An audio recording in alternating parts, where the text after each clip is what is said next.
this entire tournament.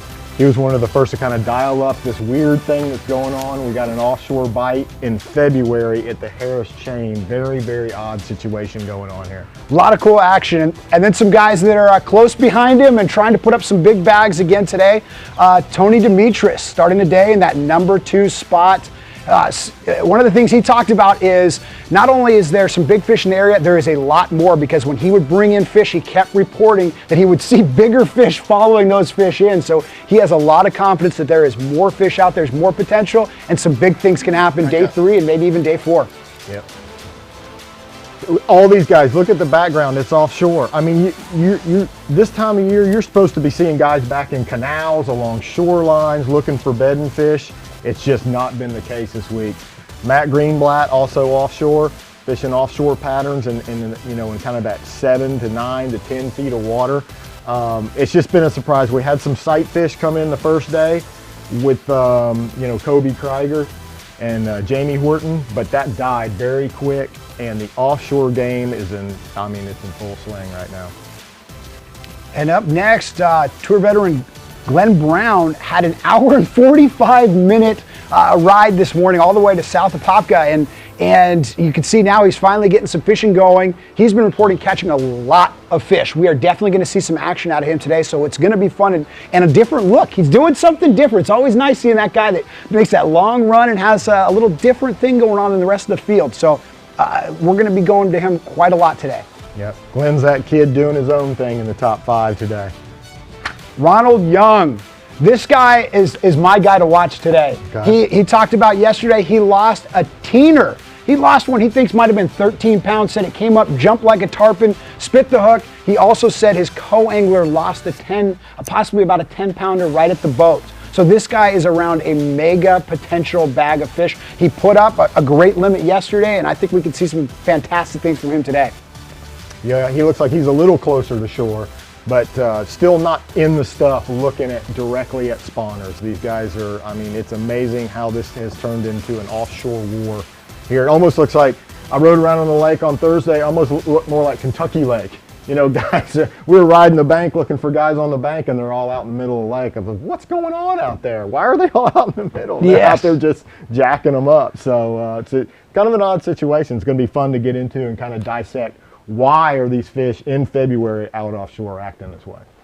Well, welcome everyone. I'm Travis Moran. This is my co-host, Rob Newell. Rob, you have a ton of experience. Obviously, you're excited about this lake because you're seeing it fish a little bit differently than you've seen in the past. And I think our people tuning into the live show today are in for quite a treat, because obviously these anglers, being the best anglers in the world, have figured out some new things. So what should they be expecting? Yeah, usually you come here this time of year and it's all about, you can see all the lakes there that they get to choose from. This week, the players have been Big Harris and Lake Griffin a little bit, mostly Harris. All of our top 5 are in Harris, except for Glenn Brown that went to Apopka. I got some notes from the first day. On the first day, about 69, 72 people ended up locking into Griffin. That's almost half the field went to Griffin, but we do not have, as far as I know, a top 5 guy out of Griffin. There were only 6 that locked down and went into Apopka, and Glenn Brown and Zach Burge are down there. So very few people went down to Apopka, but some of those other ones, Beauclair, Carlton, Horseshoe, I hardly ever see those play here. It's always, the bigger basins, the primary basins, Harris. And I'll tell you another interesting thing. We rode around the lake on Thursday. I went to some of the places where they caught them big last year, where Dortch won the tournament, back in Little Lake Harris, where Shane LaHue and some of those guys were destroying them. Not a single boat. It was like crickets back there, and it just shows you how these fish move around, change with pressure. They change with dirtier water, pushing them out, spraying that goes on to kill back vegetation. New vegetation springs up other places, and that it's amazing to see how much a lake like this changes. And to look offshore right now and see how many people are out there fishing it's boggling my mind. Absolutely. And as you tee up a little bit more details on the Lowrance graph, Rob, I'm going to tee up the audience here on you guys. There's a couple different storylines going on right now. There is the bedding fish. There's the guys that are fishing shallow. Brown is a perfect example of that. He's actually up real shallow. Throwing to, he doesn't always see the fish, but he's throwing to spots that are going to be high percentage areas. And every once in a while, he'll catch a buck. He catches that smaller male, knows there's probably a bigger female there. He'll keep throwing back. But then what Rob was bringing up is these anglers that are fishing offshore. They're fishing the different grass and things that are out back. But there's some different theories about what's going on there. There's even some theories that the guys are saying those fish, where traditionally that's kind of a transition area, that's a holding area. Some people are claiming that they think there's actually fish bedding there.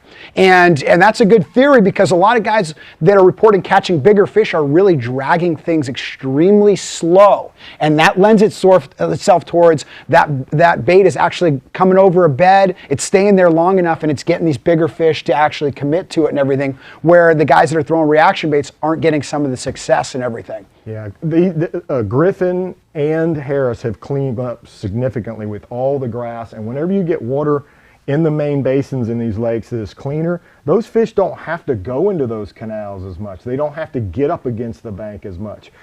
They can spawn out in that hydrilla in 5, 6, 7 feet of water, and you can't necessarily see those type of fish that are bedding. Now, you brought up the water depths. So let's go over to this graph right now and tell us about the contours, and tell us how that's going to be a big role that this lake doesn't have a lot of depth to it. So just small little changes do actually matter. Yeah, normally this is the kind of places you would see these guys fishing, is back in these canals. This would be normal, February time frame for Harris or these kind of things, but that is not the case this week. We back out here on the Lowrance HDS carbon 16 here. You can look at some of these contours. All of these, the problem in Florida is all these lakes are so flat, and they don't have much contour in them. So if you can find anything that lends itself to a little bit more contour, some of the guys are even fishing out as far as this kind of stuff out here, where you just have depressions in the grass.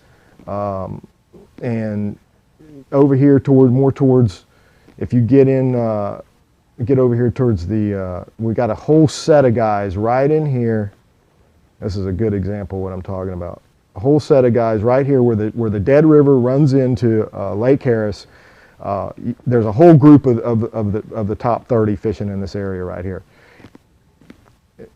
This is at Lake Harris right here, where the Dead River pours in. You got the Dead River that pours into Lake Harris right here. Okay, yep, I'm on the right place.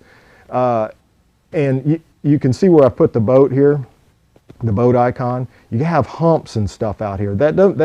If you fish Kentucky Lake or places like that, that might not look like much to you, but in Florida, that's huge. You have one little hump like that, or a point.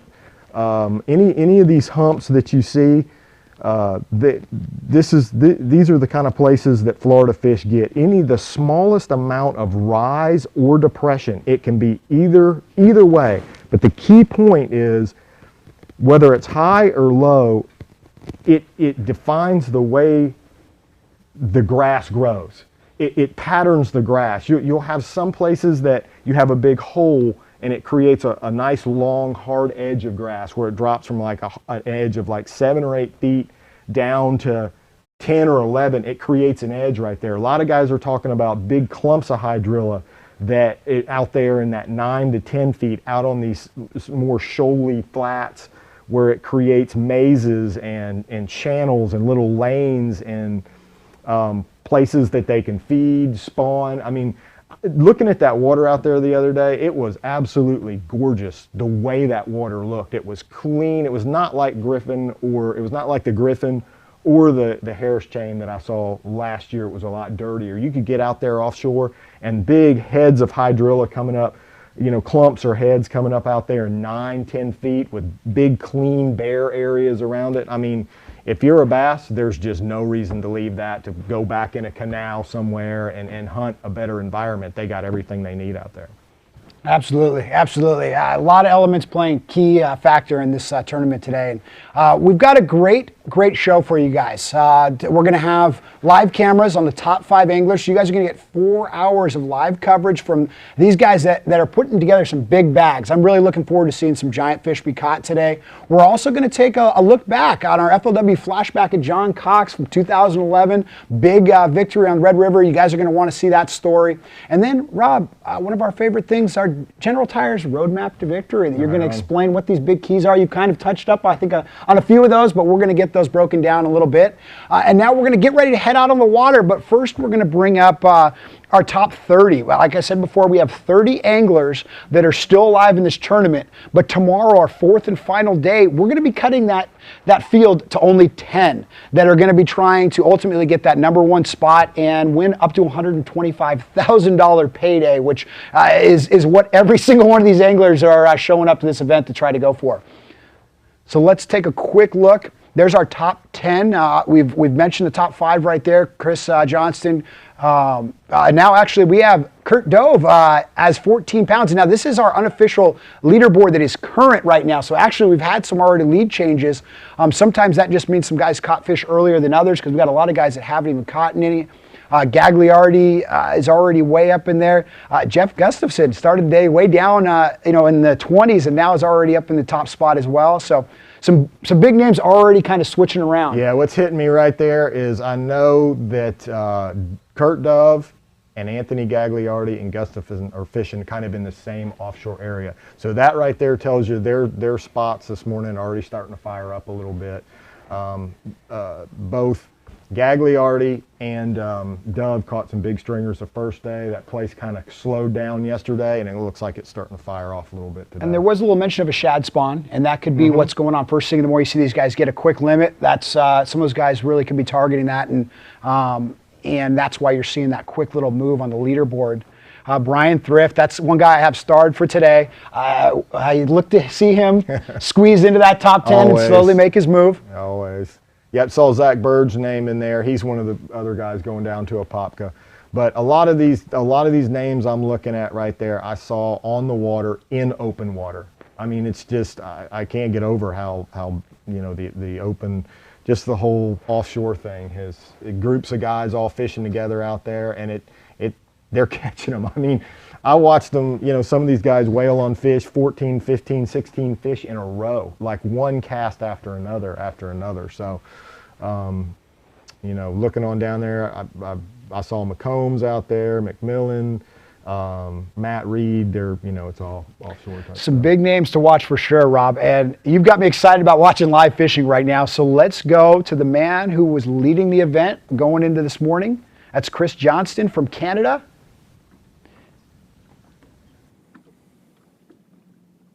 It looks like they got a gorgeous morning there this morning. Clear skies, just the right kind of breeze. I mean, the conditions have been absolutely perfect down there. You're alive. And he was throwing a rip bait a lot of yesterday. We've so it been looks like fishing here for about an hour and a half. Oh, something just hammered my trap. And I literally just missed one. But it's cooled down significantly. First hour I caught 2 3.5s, a 4, and some solid 2.5s. And I have one little sweet spot just behind me. It's a little indent in the weeds, and get some bait in there and some largies. You get some white bass or hybrids. I don't know what they are. I just had one follow me in right there. So there's still a few around, and I'm just switching it up between a jerk bait, a trap, and then I might drag a worm a little later once it dies off. But as the sun gets higher in this particular spot, the fish seem to shut down. I think it's because there's a shad spawn going on in the hydrilla, and the shad do their thing and then they disappear.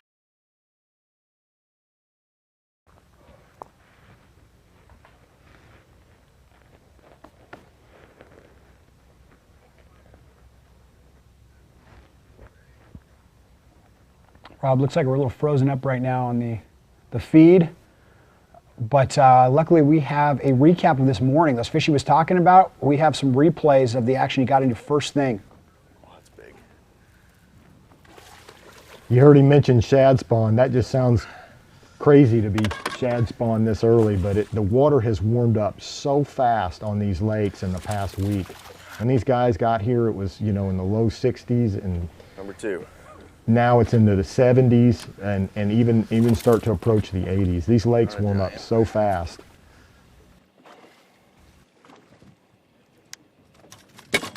And I mean, it looks almost like summertime fishing out there. Yeah. You know, it looks like something. I had a couple of local guys tell me that to them, this lake is fishing like it does in April or May right now, which is so odd. Now you saw a quick little look. He was throwing a rip bait right there. This is what I got a lot of yesterday.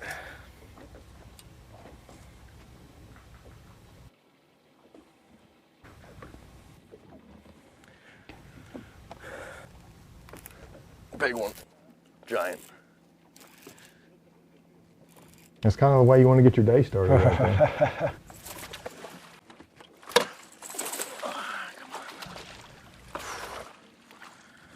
Thank you.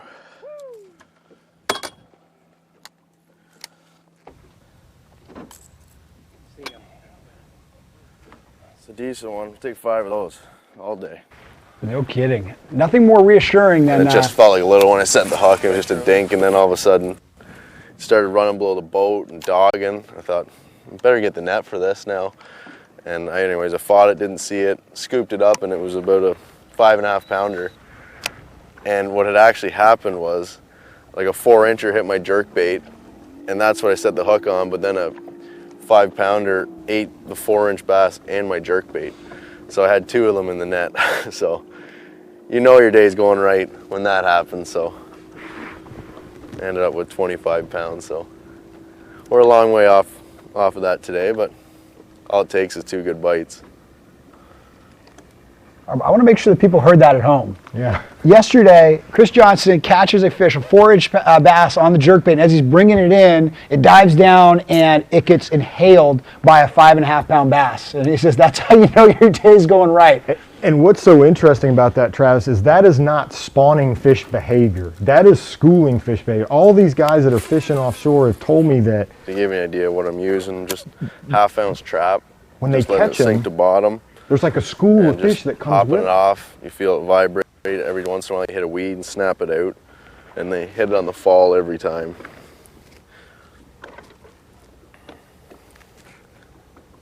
I've had several guys talk about And it's an reeling awfully a nice fish feeling in. when you can just reel down and set the hook when they knock that slack in your line.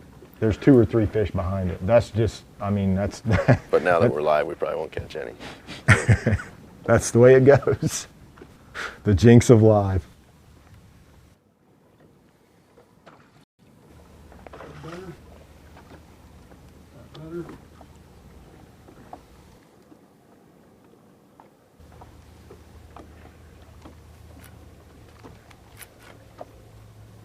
I got it up to 63, the rest are 61.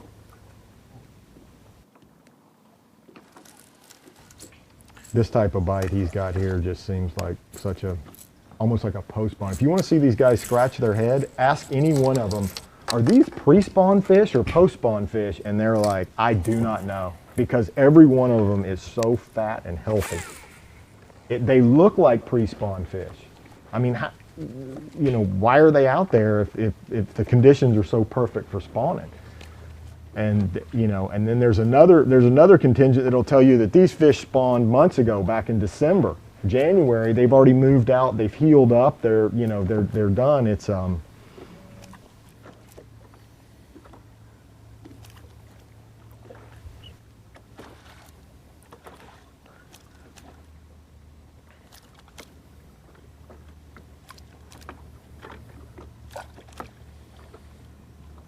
But he said for sure he saw shad spawning yesterday morning in that area. You can't quite see the matted grass. He said most of it's like a foot or 2 just under the surface there.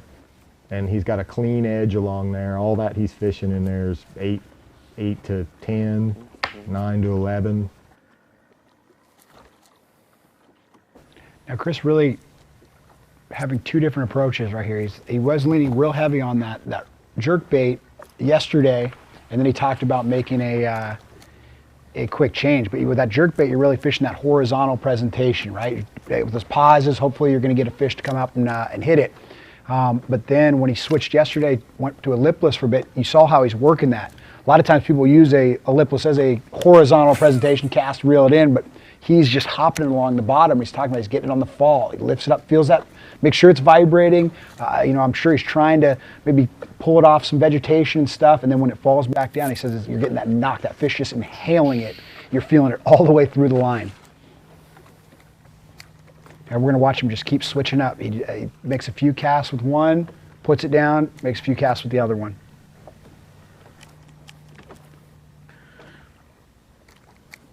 Yesterday, I had these fired up. These fish were going till about 9:30, and today it shut down about 8:15, so it's not a great sign, but there's got to be a few left here.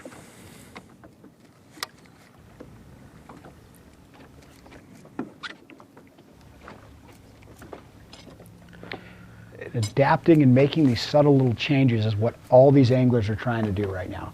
When you look down the leaderboard and you look at day one and day two, all the anglers seem to have one decent day and then one, really, really good day, that 20+ pound bag. So now as we go to day three, it's kind of that thing, who is going to figure out, who's going to actually show that they are able to put together multiple big bags, or if you're not catching one of those mega bags, you're probably not going to be moving on to day 10 or day 4.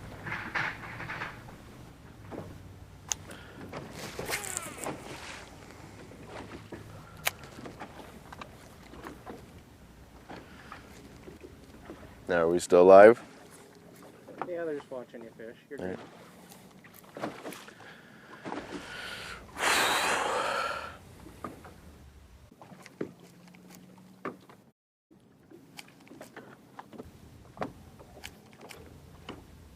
We'll get some more details on his jerkbait there too. I know he didn't want to say much about it. I don't blame him.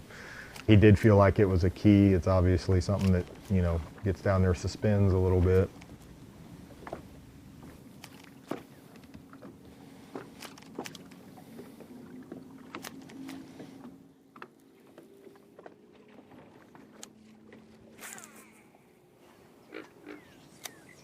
Here's a nice contrast right here. We're on breakdown. We've got number 1 spot, Chris Johnson, and then Glenn Brown, who started the day in the number 4 spot. But because of his long run, he's basically just started fishing within the last 15 minutes or so. And, but where Chris Johnson out in the middle, Glenn Brown up tight, looking for those bedfish. Glenn Brown is doing what you should normally kind of be doing right now this time of year. That looks more, in terms of the time of year that we're here, that looks more appropriate than what Johnston's doing. Like you pointed out, those fish are bedding that Glenn's catching. He can't see them, but he's just pitching to likely places. A lot of times gets a buck to bite. And he said if you catch a buck and you pitch back in there and one bites it the second time, you better. And Chris Johnson on the left-hand side getting a fish there. Yeah, Johnston said there's so many different, he said there's shad in there, there's white bass, there's just, I think that's a white right there. He said it's just, he's found the offshore. You are live right now, by the way. Okay. Offshore schooling. Need to catch some fish now. Yeah. Glenn Brown was waiting for us. Yeah.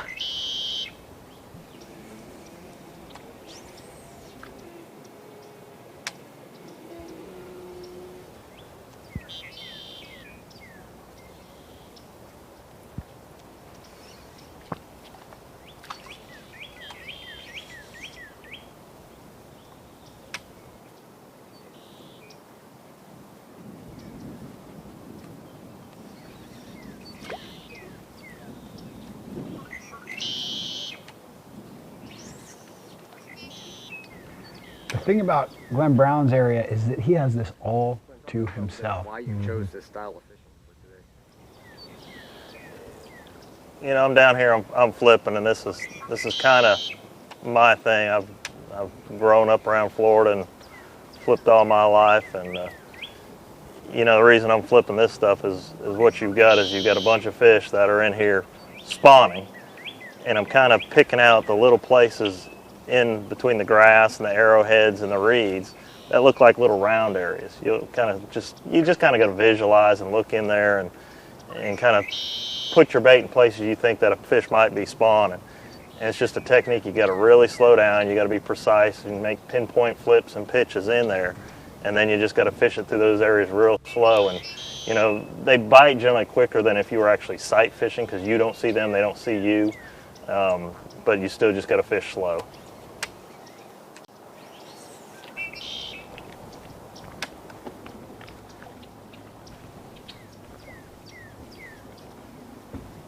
That's definitely Glenn Brown's wheelhouse right there. That's what he loves. Good to see Glenn back out here on tour. He missed last year due to fighting colon cancer. And thought he was clear of it and was looking forward to fishing the tour again this year, and then had a little bit of it came back a little bit. I think he had a couple spots on his liver that became problematic back in December or January, and that took him out of competition. He had to go get some surgeries for that. So this is his first tour tournament back, and God, it just feels good to see him do good. You know, I know he's had a harrowing experience with cancer here the last couple years, and to see him back in the game and back in the top 5 right now really does your heart good.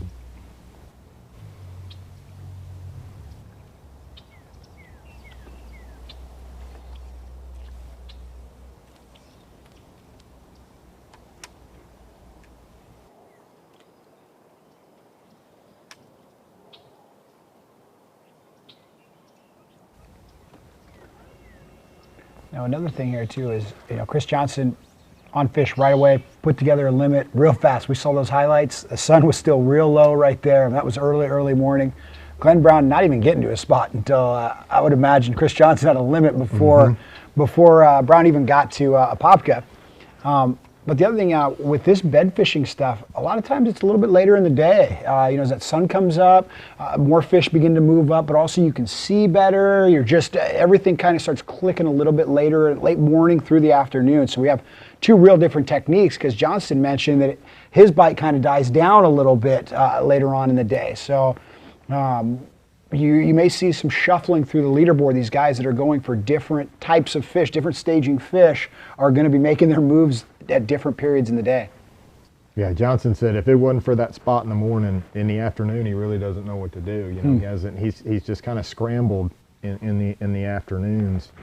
I think the first day is when he kind of found the spot. He actually went to Griffin the first day, caught a few over there, came back and ended his day right here. He was going by this place and stopped in there and caught, I think, you know, like a 3-pounder or 4-pounder to help him out. And his next day was yesterday, it was going to be a short day, so he decided just to scratch Griffin off the list and head straight to this spot, and it, you know, it really blew up for him yesterday morning. He said the low light, that's a key time for him. Oop, there's one for Glenn. Well, there's one to start. Not a giant, but not a bad one either.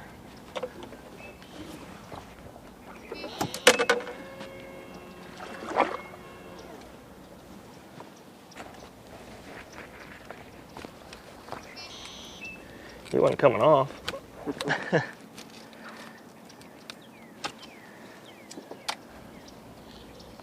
Good start fish there.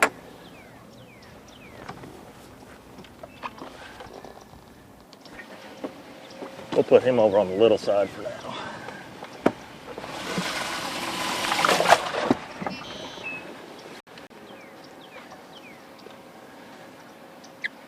Now what I've been doing is I try to remember, and sometimes it's hard when you catch one out of all this stuff to remember right where you flipped.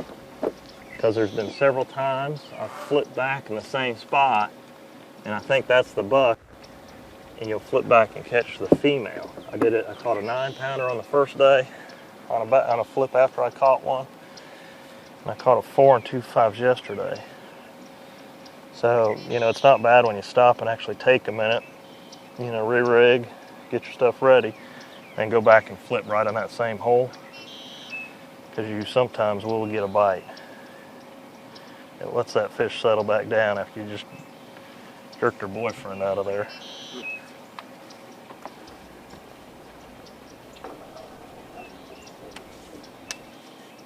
And as you can kind of see, if you kind of look where I caught that fish, it's kind of a big spot, but you see that big open round area in there. You know, that's kind of what I'm looking for. And they're not normally that big, but you kind of, if you look, think about it, that's a place where a bed could possibly be.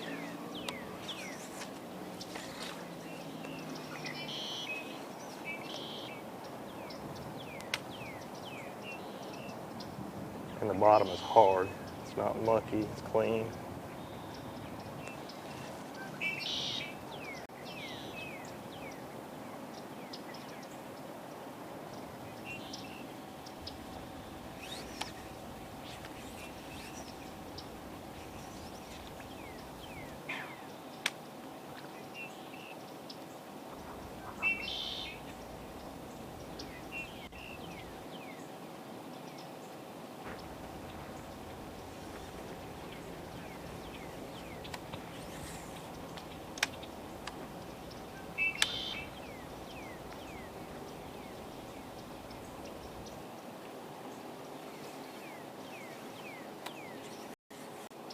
He's going to needle that little spot in there several times. Just the idea is there. That might be the male, and there could be a big female in there. No girlfriend today. No girlfriend today. He was stag. Yeah. And for all you guys tuning in, you are watching the FLW live coverage here on the Harris Chain of Lakes in Lake County, Florida. The host is Lake County, Florida. We had a great time here last year, huge bass being caught, so we definitely came back again this year. Visit lakebigbass.com for any details on this wonderful fishery, and you're going to see, I think a lot of people are going to watch this today and want to try to plan a trip out to Florida soon.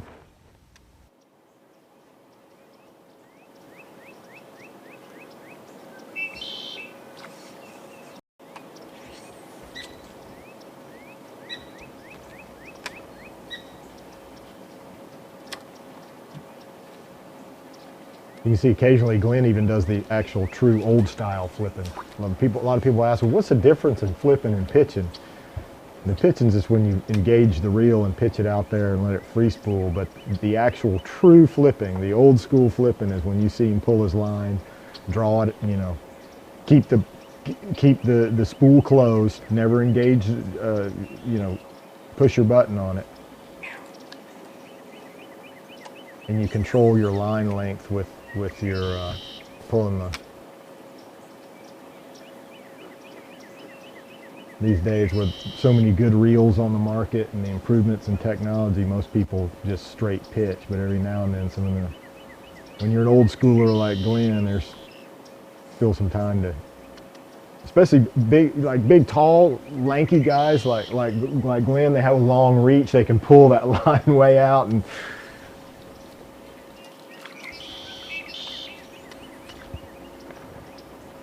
I think he's trying the hole over there just one more time. Mm-hmm.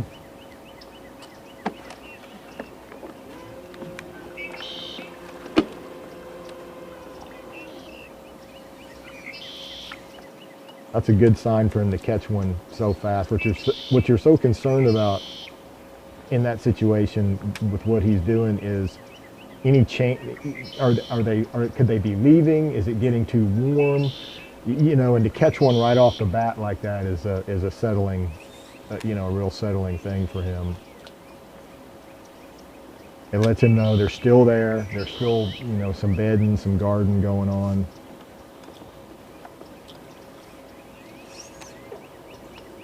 Yep, and like you said, that's exactly what he's looking for, those holes like that. And for him to pull up on one that looks good, catch a fish, very confirming that his strategy is still alive.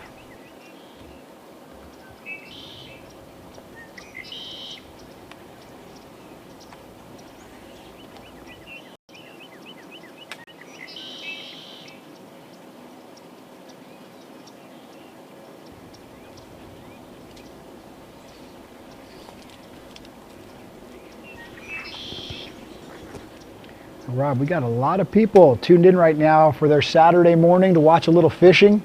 We are multi-streaming, so we are on FLWfishing.com as well as on Facebook.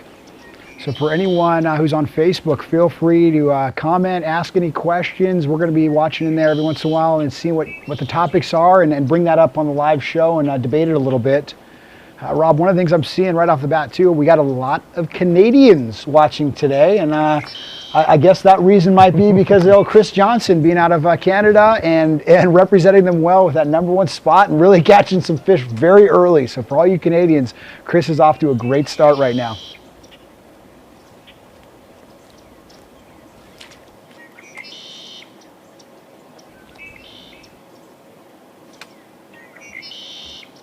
Yeah, I've heard some talk about the with the Olympics going on and the Canadians versus USA and the different skating and stuff like that. I think USA might have won, but there's been some people saying Canada, Johnston's representing Canada in the fishing.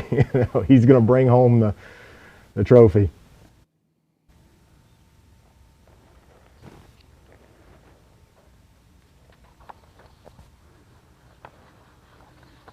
Headed over to Tony Demetrius now. Our first look at him. First top 10 for Tony.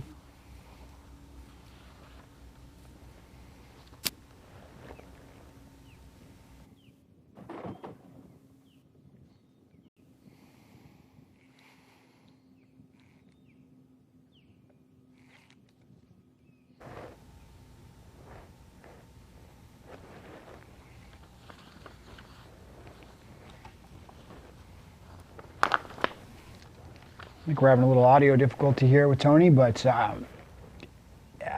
he's going to be exciting as well. His area, he really believes, like you had talked about with Brown, are those fish there? Are they leaving? What are these doing? Tony really believes that these fish are coming right to him. He's fishing a funnel, and not only is there lots of fish there, but he thinks there's going to be more coming. So that's a great sign because as more come, that makes the ones that are currently there more aggressive. It always keeps things in favor of the angler when there's more fish coming to you. Yeah, and like you pointed out, Travis, he's one of the guys that's dragging, and see that kind of place he's on, I could see those fish spawning there. I think it's a little shallower where he is. It's up against the bank a little bit more. There's a lot of clumpy hydrilla out there to 5, 6, 7 feet. With the improved clarity that we have in Harris right now, it's total, and as warm as it's gotten, it's a little cooler down at that level. And I mean, once again, the number of guys that are good on this lake that said there was such a lack of beds in the canals. Last cast. I think we might have some audio now.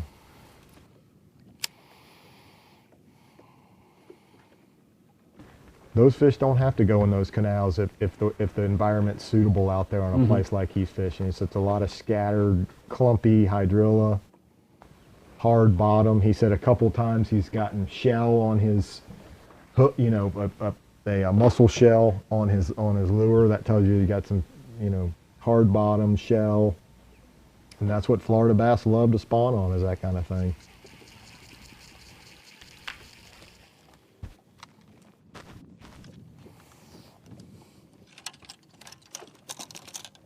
As I watch this go on, I think Johnston's fish are totally feeding, schooling type of fish, whether they're post-spawn or pre-spawn, who knows.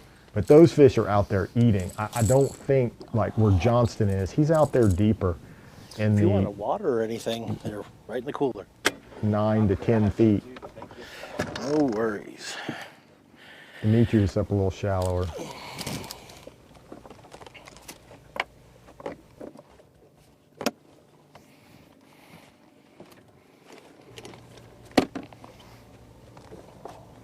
I'm gonna have to peek back at Glenn Brown there.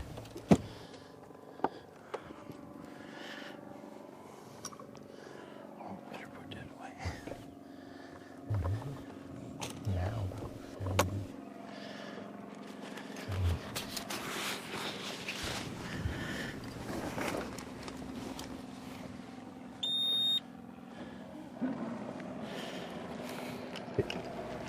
It's pretty amazing how deep fish will spawn. I know you know that, Travis, out in California. I mean, you know, here in the South, One decent one. we're conditioned to think that We got one decent one. Oh yeah. you know, bass Time to go get some big ones now. spawn in shallow water. The 3 large ones Like that I got 3 were foot and from less, this but- next spot. You know, I know out there in that clear water where you live, you'll see them down to 15, 18 feet, and there's no reason why these fish here, with the kind of clarity that I saw on that lake, couldn't easily be out there, you know, out. They're more comfortable out there. I mean, they're not up there, you know, with so many intruders and brim trying to attack them and guys trolling over top of them. It's just a more, and I think last year they just couldn't, those watercolors in those lakes was just a lot more pea soupy, so to speak. You know, it's kind of a greenish, doesn't get as much sunlight penetration, and those fish are forced to get in those canals. Yes, and the conditions of lakes change over the years. They go through their cycles, especially heavy vegetation lakes.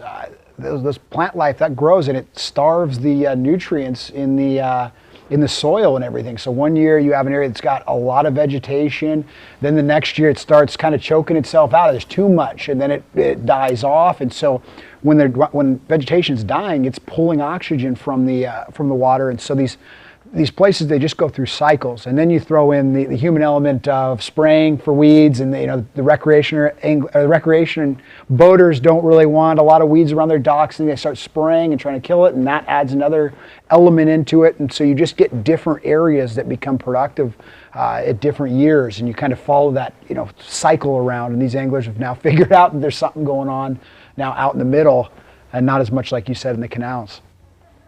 When that grass grows real heavy in these lakes, it really clears it up. Unbelievable. It sucks a lot of that, filters it out, and it is amazing what hydrilla does in terms of cleaning up a lake. Now, Ronald Young, hopefully we got some audio from him, but this was the guy, he was talking, he is in an area that is, all these guys are around big bass, but it seems to be around some mega bass.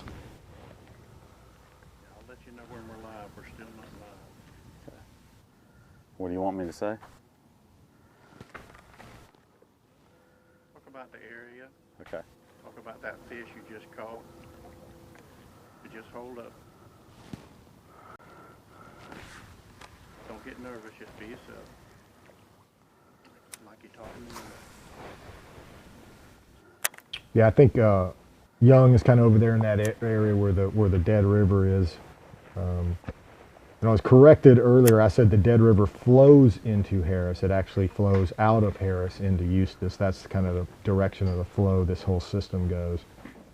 But he's in that area over there. It's always been a real popular area.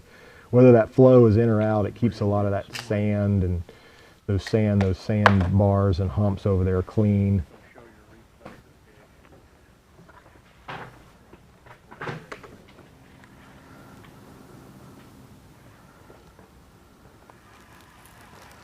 He's also fishing something really slow on the I bottom. just had another bite. Saw that.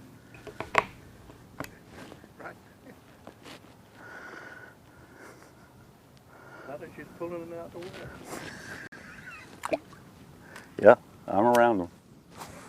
Talk about that wind whenever. Yeah, talk about your area.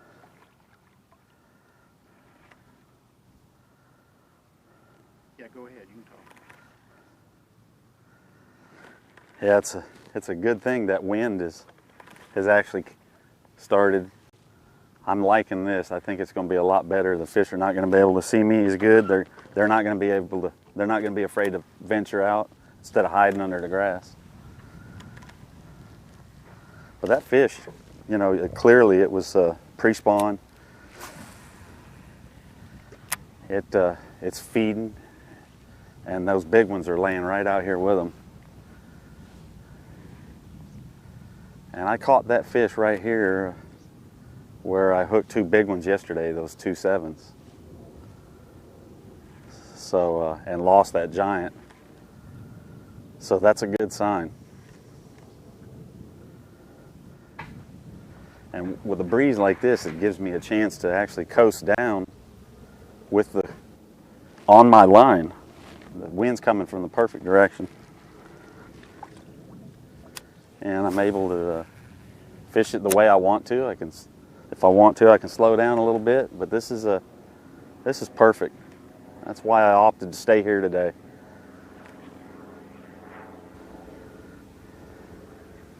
I'm not saying any minute now, but it's going to happen. And when it does, it's going to be magical.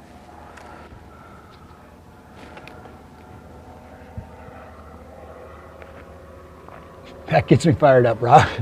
I'm ready for some magic. I like Young. He's kicking the aluminum. He's running the aluminum. I like it. You know, this kind of reminds me of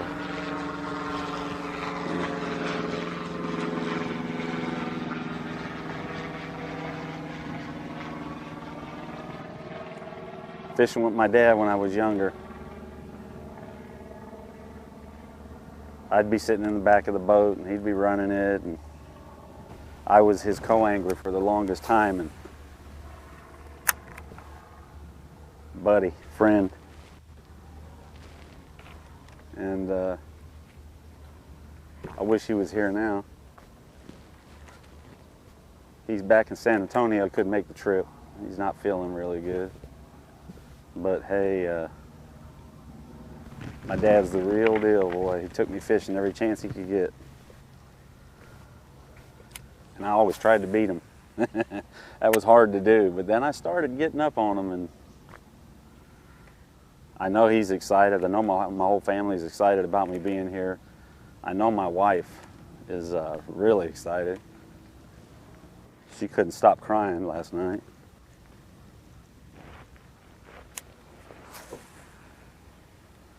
Rookie season, and I'm top 5. Fishing the 3rd day, FLW tour. We sat down and talked about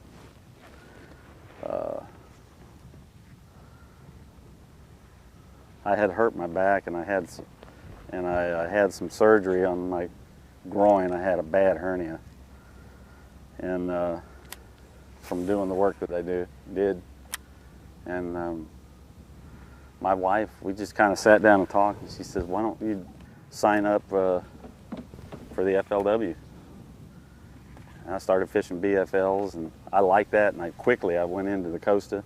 I liked that, and I said, "Man, we talked about it and said, hey, she says, just fish the tour." So I signed up as a co-angler, and I've been fishing it for 4 years, and we decided that if I could go 4 years and nothing came of it, then hey, I had a good time. And if I was able to move up and fish as a pro, that was the objective. And it happened. I was 8th place last year, and the rest is history. I signed up with the help of some friends and family, and here I am. 2nd tournament of the year, my rookie season, and I'm in the top 10. It doesn't get any better than that. Love you, baby.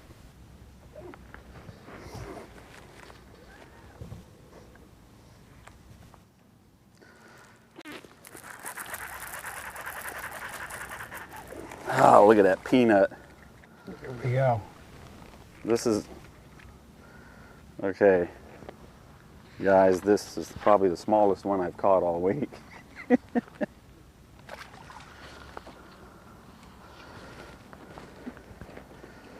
Boy, something that's caught my attention, Travis. I'm trying to check out what he's using right there, and it almost looks like something like y'all use out west, like a mojo rig, almost like where the weight's pinned up, you know, or down here in Florida. I don't know if you can see this. My grandkids here in Florida, they call me Papa Fishing, and they made that for me. Hi guys, Papa's Fishing.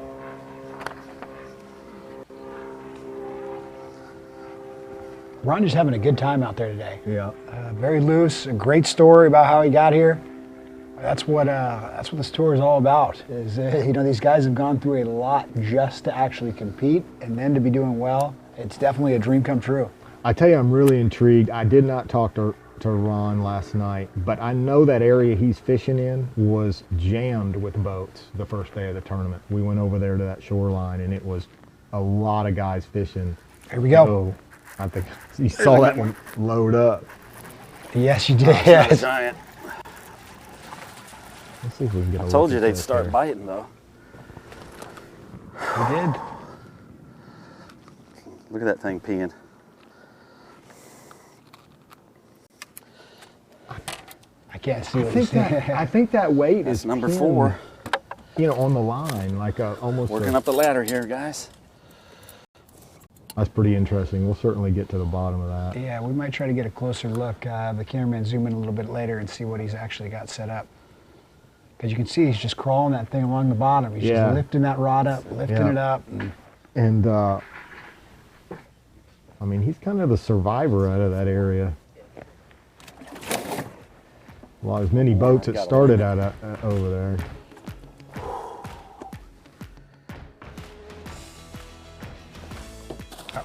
Well, some nice storytelling with Ron there. High graded, folks.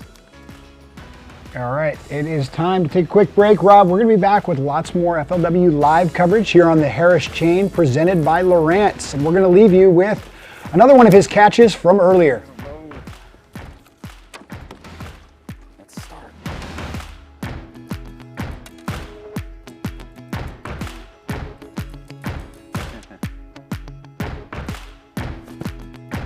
Tub, see? Pre-spawn. Number 3.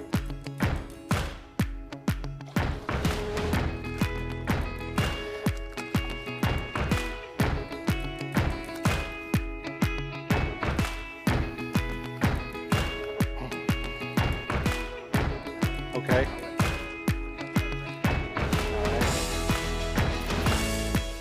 Get in the studio talking.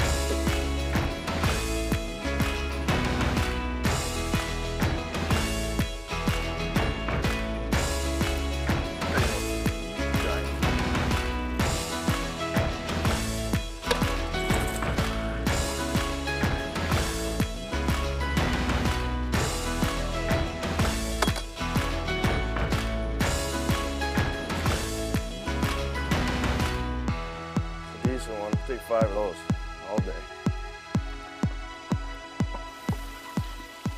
I'll picture them.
Welcome back, everyone, from the break. You are watching FLW Live here on the Harris Chain, brought to you by Lowrance. Here is our first look at Matt Greenblatt, who started the morning in third place. Other guy fishing offshore, Rob, chasing those fish that are, we still haven't figured out if they're pre-spawn, spawning, or post-spawn. So many different theories on that. And also, and on cue. Thank you, Matt. Looking like he's ready to put a show on for us today.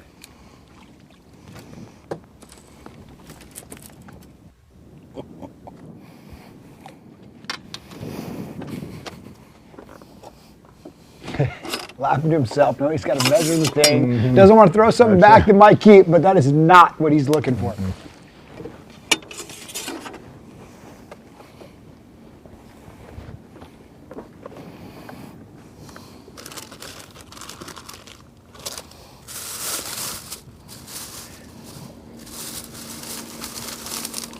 Matt's he lives down in Florida, and he has a pretty good idea of how these lakes operate down here.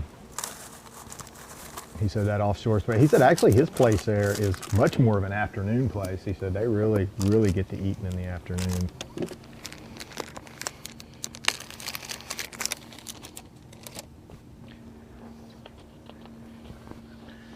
Now you mentioned Ronald Young's spot having a lot of anglers. The same thing for Matt Greenblatt. He was fishing an area that a lot of 20-pound bags came out of over the first couple days. So there is big fish in the area, but a lot of big fish have been removed from that area. But obviously now that there's only 30 of the 188 anglers, he's got a little bit more room to himself right now, and can really branch out a little bit. A lot of these guys had to guard their spots. They knew they were in a good area, but when they found a good spot, they had to stay on it, make sure nobody else was moving in on it. But now that he's got a little bit more room, he can explore and really expand this area that he's figured out. That's going to help all these guys getting a few boats off the water.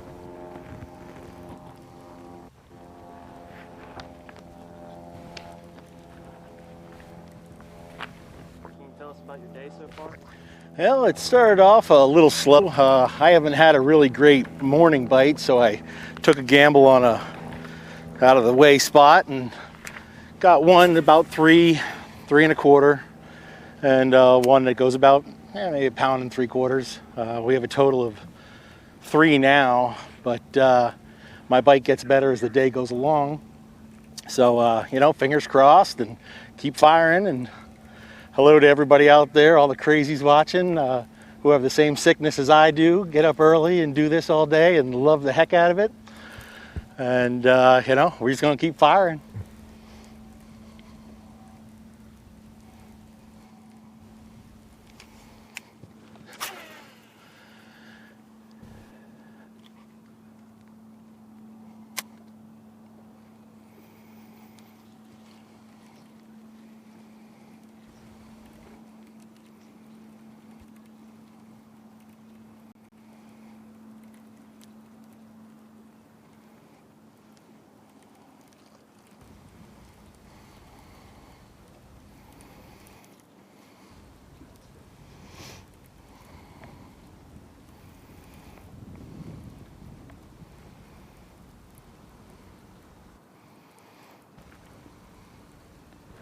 And Matt mentioned he was one of those anglers that didn't have much of a morning bite. And so that's what a lot of these guys do, is as they piece this whole thing together, go, okay, I'm catching my fish later in the day, but so in the morning I'm not going to go straight to that spot. I'm going to go try to find more of a morning area. And if one of those things connects, that can really be the difference between making the next cut or having to go home.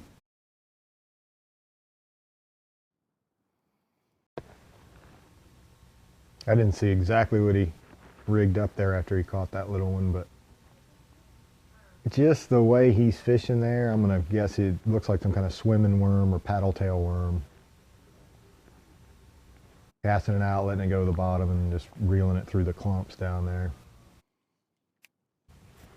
Killer technique in Florida. Something you just don't see. It's one of those kind of unique to Florida techniques of swimming a paddle tail or a speed worm. There's a lot of different names for them, but instead of a curl tail worm or straight tail or anything like that, it's got it's not even really a boot tail, it's just a big flapping tail on it. And there's been several in the history of those kind of worms. Florida's always been known. A gambler made some for years. The paddle tail worm, there used to be one called the dangalang. I've forgotten all the names of those crazy paddle tail type worms, but the whole gist of it, you cast it out there, let it go to the bottom. It's just a great tool for swimming through those clumps, staying weedless, not getting hung up, and you know, really causing a reaction bite when it comes out of a clump.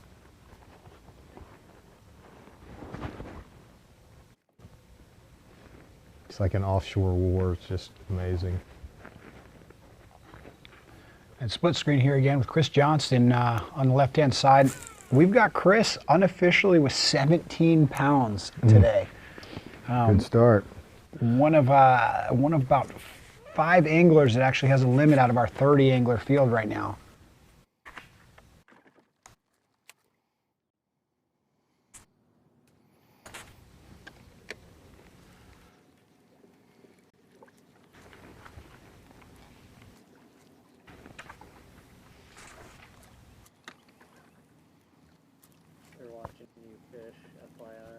Alright.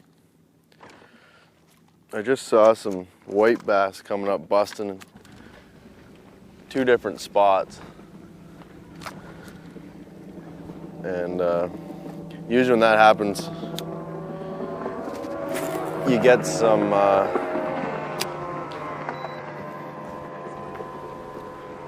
largemouth mixed in. So problem is they don't stay up very long. But I'm marking just some bait and fish under the graph. So there's still some fish around. They're just not biting what I'm throwing right now. So I keep changing up different baits, and I'm gonna give this spot about 10 more minutes and then go to some other spots where I've caught some fish. There.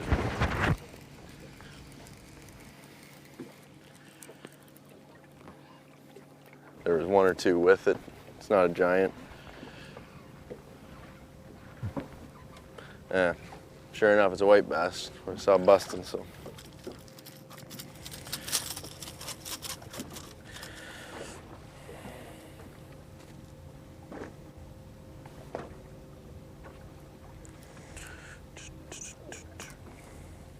Here's a closer look at that bait.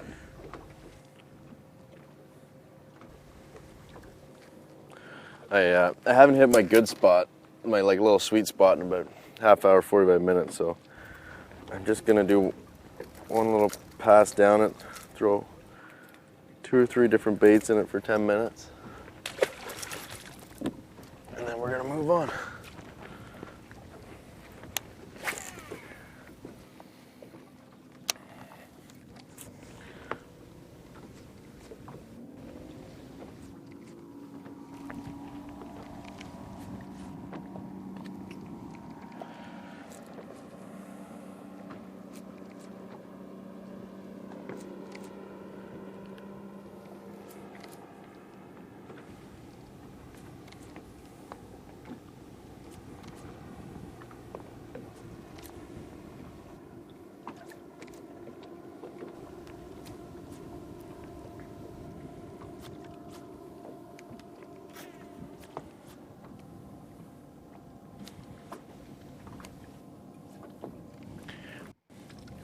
It'd probably be scary if you could see down 4 or 5 feet and watch them follow the jerkbait, and how many actually follow it and don't it.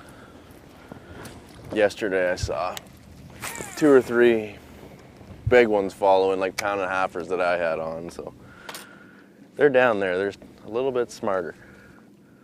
But at this point yesterday is when this spot shut down. I couldn't get any more bites, so just hoping for one more big one, then I'd be happy.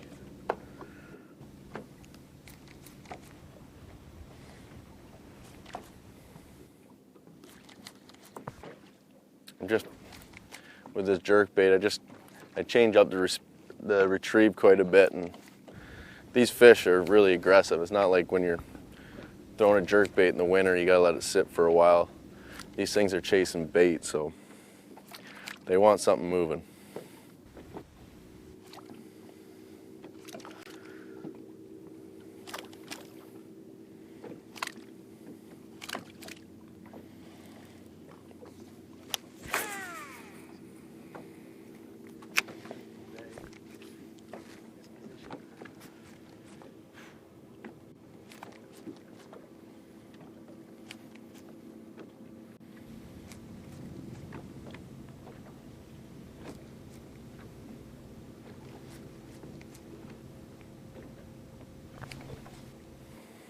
The old wrist is getting worn out. Must be getting soft in the off season or something. This would be a good warm up for linear. Sure, I'll be throwing this thing. A good point there. That is more of a linear, Lake Lanier style bait he's throwing there. There's one. Suspending jerk This one bait could be a probably bass. get a lot of action there. Hopefully a little bigger one.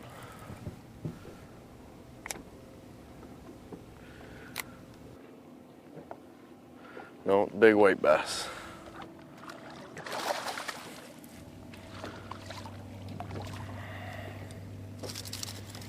Getting bigger, wrong species.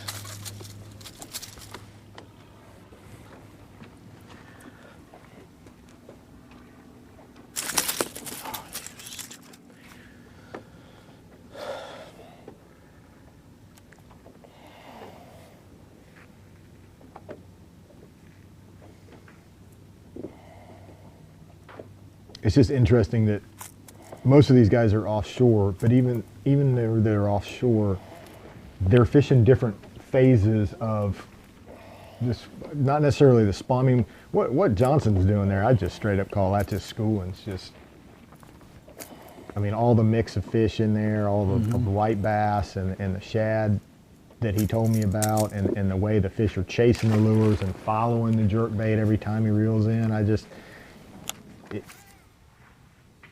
as opposed to where, like, you know, Ronald Young is, or even Demetrius, just feels more like they're a little closer to the bank. The water's a little shallower. I think those might be more in a spawning phase, but this, what Johnston's gotten is just totally I'd like to call it a, you know, post-spawn place where they go and feed up when they're done spawning. But he, you know, he has said some of the ones he has caught look so pretty and unmarked that it's just hard to tell. Bad thing is there goes Brandon Cobb. I think he's been starting on my other spot. So he's probably been on it for 2 hours, but that's where I'm gonna head next. Well, Chris Johnson doesn't know that Brandon Cobb unofficially has 3 fish, 2 3-pounders, and one that's just under 2. So I think Chris made the better decision there to go to the spot he went to. Yeah, since we've got Chris down for about 17 pounds, I think Chris made the right choice, and maybe Brandon even left him some fish over there.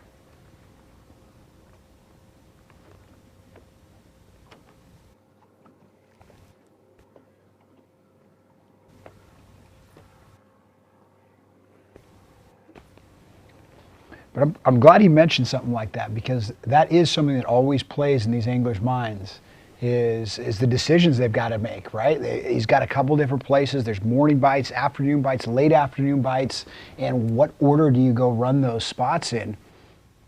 And then are you pulling up on an area that's already been cleaned out?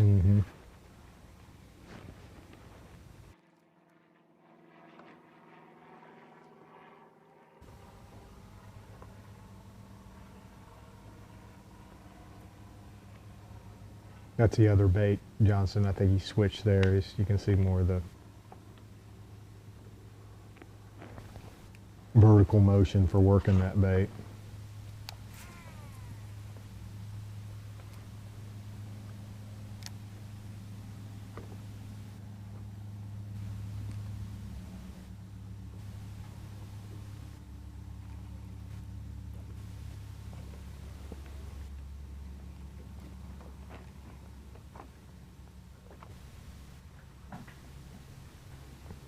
it's so funny. You interview these guys at night and you ask them, well, you know, as analysts, we want to know what they're doing. Like, were they spawning or are they pre-spawn? And a lot of times they're like, I don't know. They're biting. That's what I know, and that's what I'm sticking with. They're biting.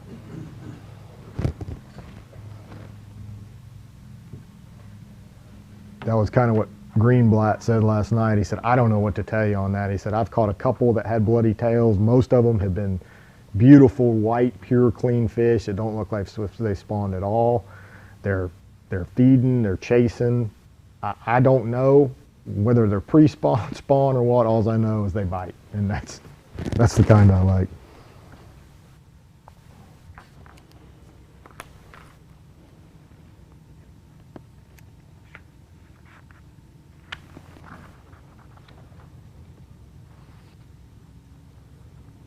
I'm going to throw one more element into that kind of makes you scratch your head. Is Jamie Horton was talking about he was catching some bedding fish that were actually on top of some of those hydrilla mats, the submerged hydrilla mats. So those fish weren't on what what Fishing for Dummies book will tell you. They want hard bottom, that gravel, some wood. These were on top, and he was talking about how it was difficult to get a bait to make sure your bait wasn't too heavy because it would slide right through and it would go below the bed, and you wanted to keep it right on top of that mat. So, and then when you think about it that way, what does a bass look like that's been bedding on vegetation? Is he a clean looking fish? Can you tell that he's been spawning? And that's really a big factor in these guys telling if a fish is moving up or moving back is the condition the fish are in. And with that extra element thrown in, it's just got a lot of these anglers going, hey, make your best guess and just go with it. So many of Florida lakes are so silty and silted in, there's not a lot of hard bottom left for them to spawn on, and they're pretty creative about the stuff that they spawn on. You know, pad roots primarily. You'll see them spawn on dock railings or braces that go across under the water, stumps, anything that's a little bit harder they'll make do with, because so much of the bottom is just that, you know, kind of thick, gunky, eutrophicated mud.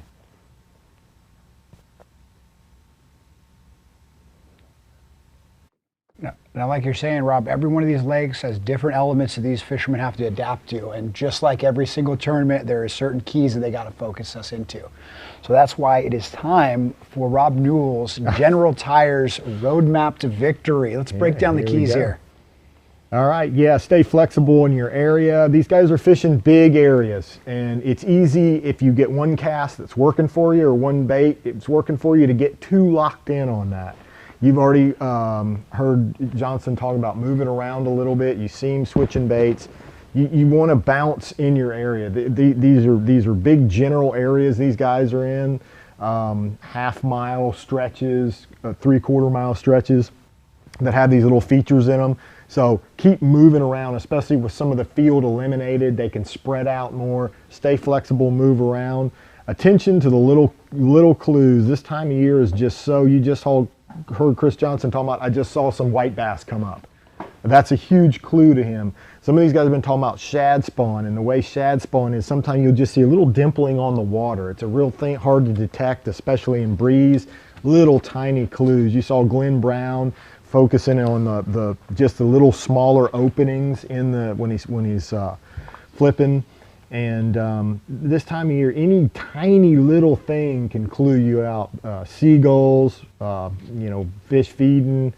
And then, of course, down here, this is kind of turned into a slugfest between these guys. You're going to have big bites. This is something where the 12 to 13, 14-pound bag isn't going to do it. You need to be getting to that over 20-pound mark. And that requires some of those Florida 7, 8, 9 pounders, which definitely live in Lake Harris. Rob, absolutely. And to your points, these fishermen staying flexible. they're really trying to learn their fish, try to figure out what those fish are doing today. Are they there? Are they going to be just like they were yesterday? Or are things going to change? Do they move out? Do they move in? And so with every bite, these fishermen hone in. Is it a small fish? What does that mean? It's a big fish? Well, that means let's just try to catch all these big fish. But there's a lot of different elements going on. There's a lot of guys that caught big stringers day one and then caught small stringers day two and vice versa. And then there's a few anglers that have settled into a little average bite, 16, 17 pound mark, like Jared McMillan. And so as we go to day three, what do you think is going to be that factor? I mean, is it going to be consistency is a big part of it? Is it going to be the adjustments that are going to play the biggest role? Where do you see this tournament going from here? I like your idea of the 16 to 17 pounds a day. It sounds really good. I'm afraid there's too many big ones in Lake Harris. I mean, this is, for some reason, Toho and Harris seem to have bigger bass in it than even like Okeechobee. Don't get me wrong, there's big ones in Okeechobee, but a big one in Okeechobee is like a 7-8 pounder. Harris chain Toho, a big one, is a 9 and 10. We haven't seen a 10 pounder caught yet, and I still think we're going to see something break the 10 pound mark. And with those type of fish available out there, that 9 to 10 pound, the last 2 days it's taken a 9 something to have big fish. With that type of fish available, I just think you got to be over in the 20s. Do what Chris Johnston has done for 2 days. I just don't think the 16, I like the idea of the 16 to 17. If there were some bad conditions coming, if there was something negative that was going to set this field off and take stuff the other way, I would say, okay, I agree with you there. But conditions are just, you see what they're fishing in. It's perfect. It's perfect Florida conditions, and big ones are going to bite.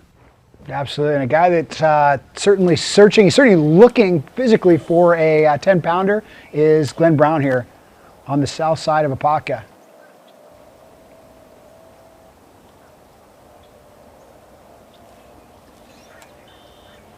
You can see those gaps, like see that gap right in front of him, that hole right there. That's what he's after.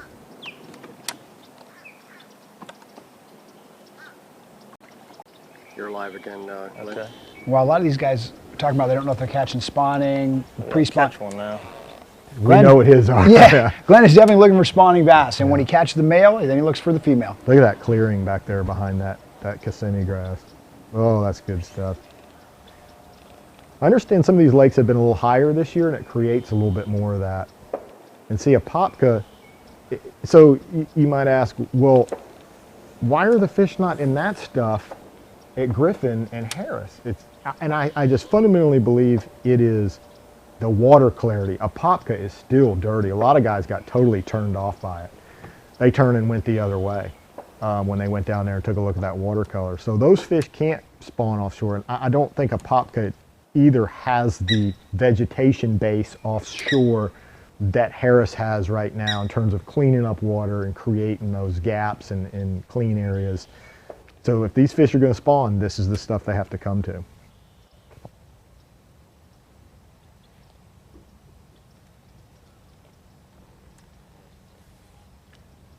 That dirty water really compresses the places, the spawning zones that they can spawn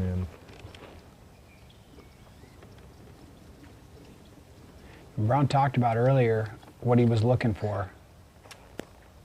Those little clearings, and that the one to the right was a perfect example. He's going down these little banks and he's just looking for something that would, because he doesn't necessarily see the fish.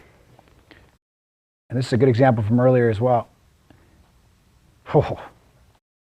That's no fun right there. That's no fun. Throw me in the briar patch. Wow. And he's a guy that's fishing. These at the end of the day. Fat Florida chunk. We'll put him on the little better side. Oh, the little better side. I like it. I like that. And this is a guy fishing his style, and he's fishing away from everybody else. He's really one of the only guys doing this technique right now, all the way down the south of Apopka. It's got to feel good that if this works out, you're going to kind of have it all to yourself. If things line up for him, he's not worrying about other people doing that. He might be able to really make a run at this.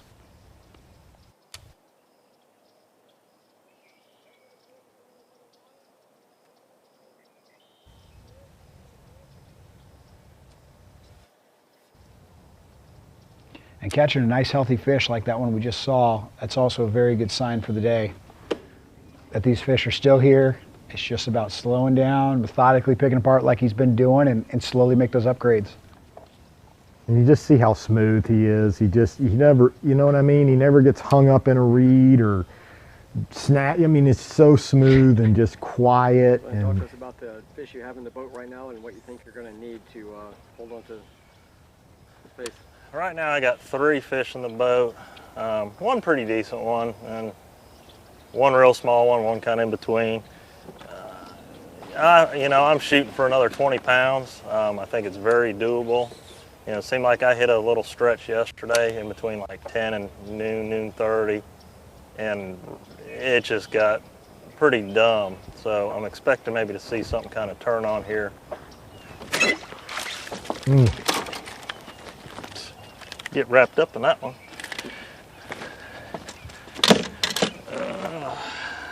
Those aren't the ones we need, but I think he's a keeper.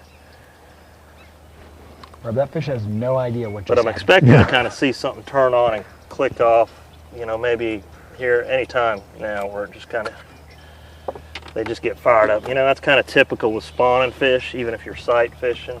That's not real good first thing in the morning, but as the day goes on, it tends to get a little bit better. And that's kind of what I'm hoping for. I've kind of laid off them each day at about noontime. So, I mean, it got really good yesterday, so I'm hoping it'll do something like that today.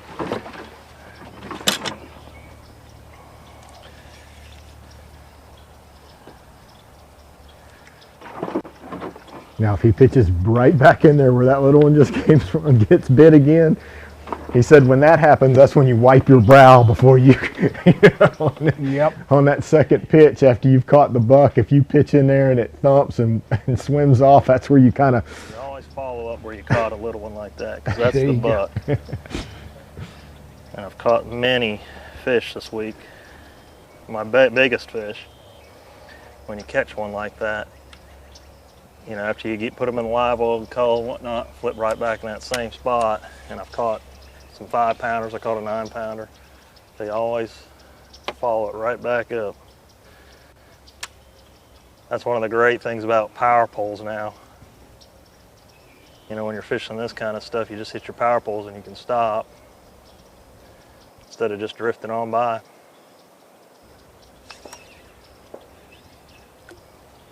It's going to get real interesting, Rob. Mm-hmm.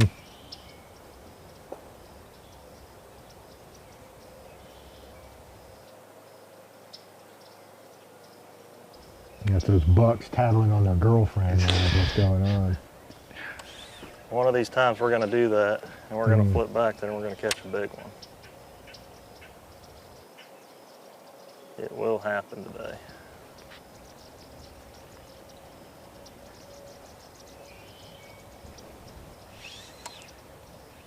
I know there's a legion of pro anglers watching Glenn Brown right now and what he's doing, and they are licking their chops because... 12 pinchers, I mean real little ones.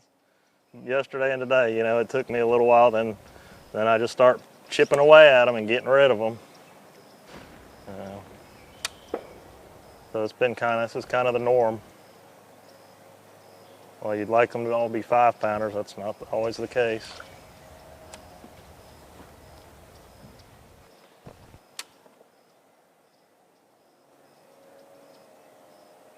Now, for people watching at home that don't quite understand what Glenn Brown is doing here, is he's going through this bank and he's looking for places that look like high percentage area for bedding fish. Those little clearings in the tules, and those are the places he's focusing on. As he makes these casts into there, he can't actually see in the water, but as he makes casts and he catches a smaller one, what that's telling him is that's the male fish. He's hoping that's the male. When these fish move up into the beds, there's going to be a male and a female. Let your parents tell you about how that actually works in detail, but what happens is that when he catches that more aggressive male that's guarding, now the male's no longer there. Now the female is going to be the one, the single mother at home, and she's now going to have to do the defending. And that's where he follows up on a bigger fish. So anytime we see him catch a small fish, that's actually a good thing. That means there's a potential nest there, and there's a potential big fish sitting in that area.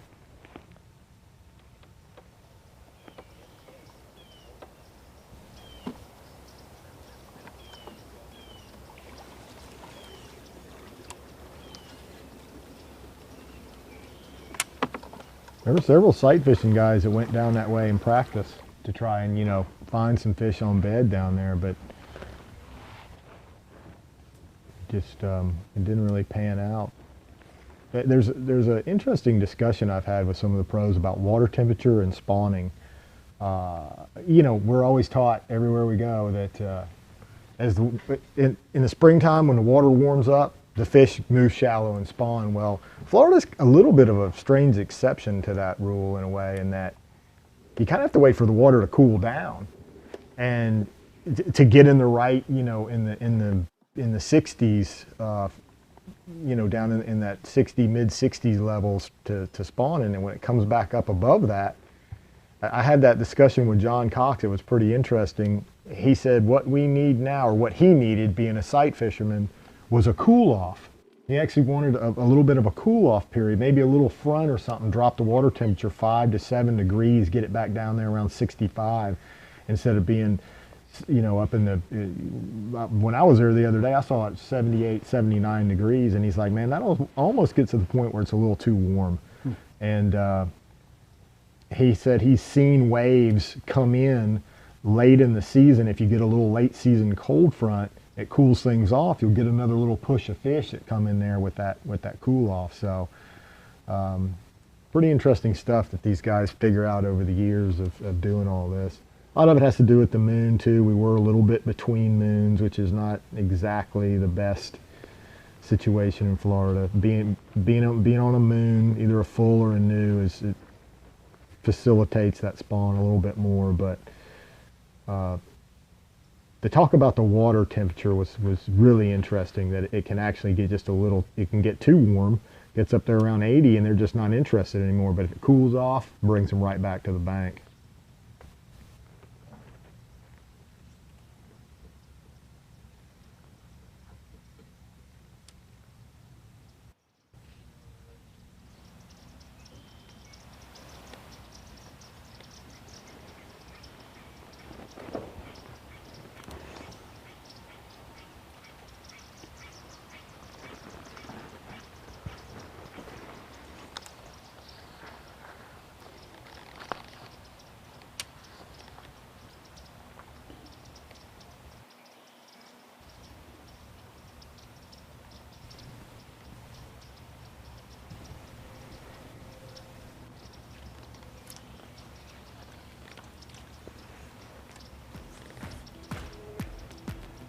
Rob, that music means it's time for another quick break. Sure. But we've got plenty more fishing action on the way here with our coverage on FLW Live, presented by Lowrance. Don't go anywhere. We will be right back.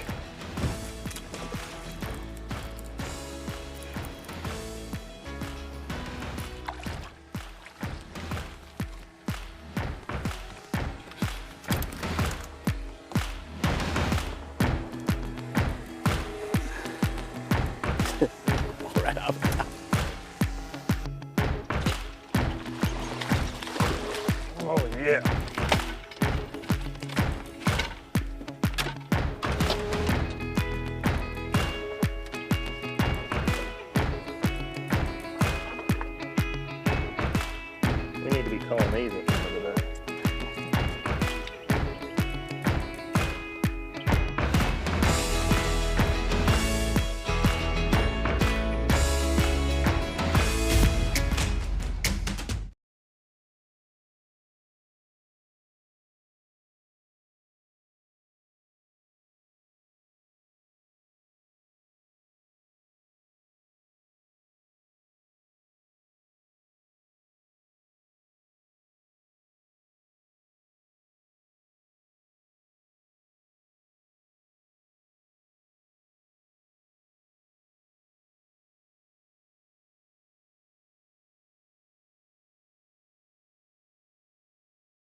Welcome back, everyone, to Florida and the Harris chain of lakes.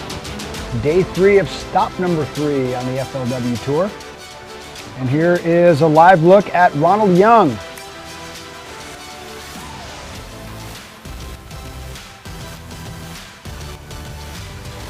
was an emotional day for him, as he was sharing with us earlier. I think I know his wife was very emotional last night and stuff, very excited. This is what he dreamt about. This is the story he put together in his rookie season, already getting off to a great start.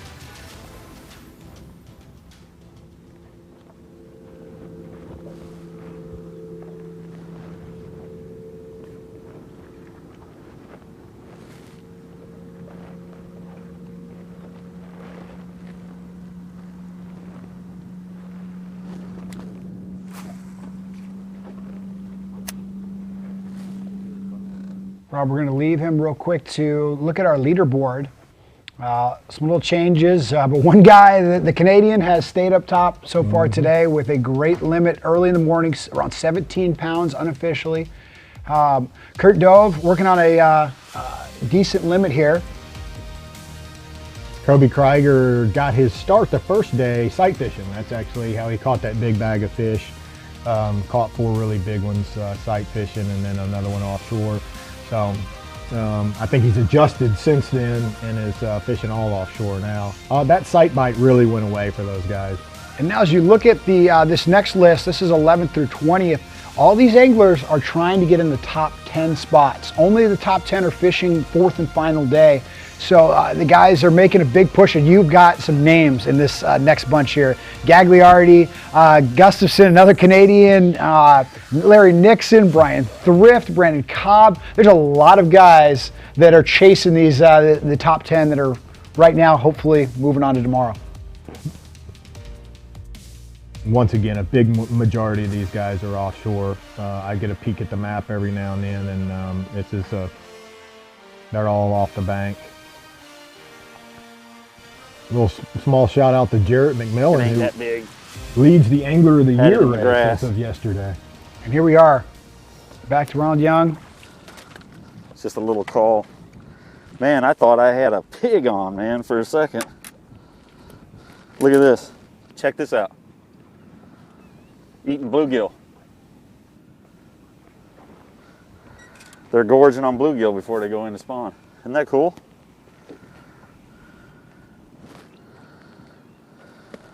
I thought I had a pig.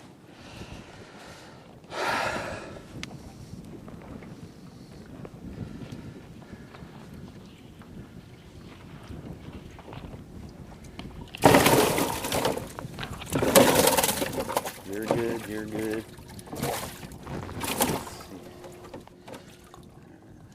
This one.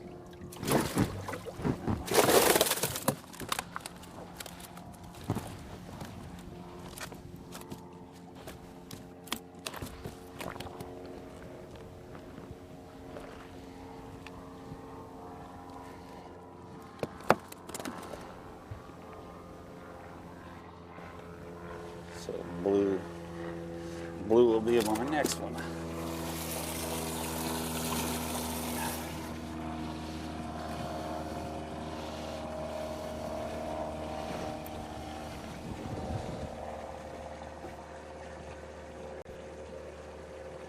Come on, girl. Get off of there.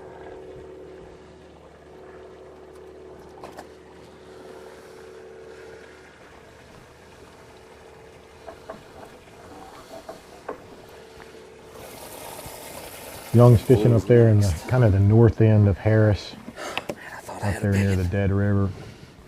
You haven't really seen any boats in the background, but there's a cluster of those guys up there. He's up there.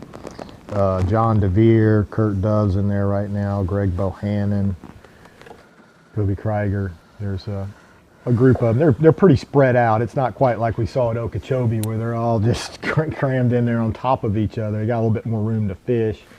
But that whole area up there has always historically been real good. Rob, we were trying to figure out what he was throwing, what setup he's throwing. Now we might be able to see him rig it up here. So it looks like he just slid that up, like you had said. Maybe it's a Mojo rig, because he just slid that weight up the line a little bit more.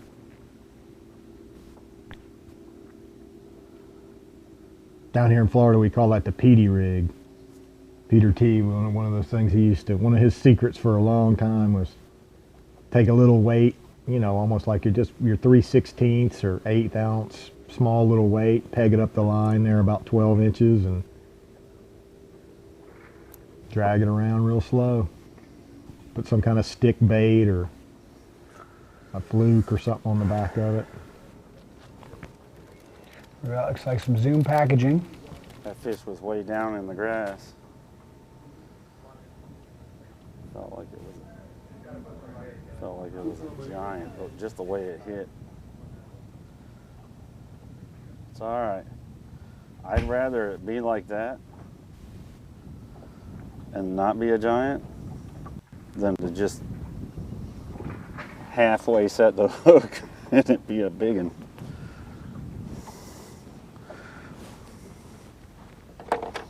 So, back at it. Yeah, I couldn't tell exactly which Zoom bait that was he put on That ought to there. give me about 2, 4, 5, 6, 7, 8, about 9 pounds.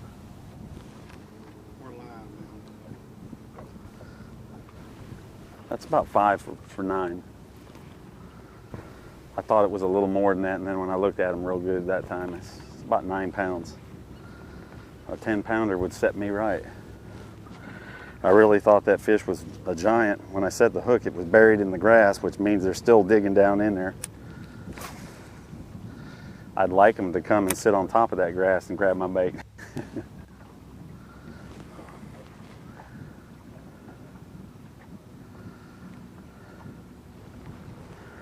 I'm in some very sparse stuff. It's like here and there, they can actually swim around it instead of hiding in it. They're actually swimming around it. And as y'all saw, that bluegill, that little brim is what they're eating. And that is why I downsized from a larger worm to it's still a fat worm, trick worm, but it's short.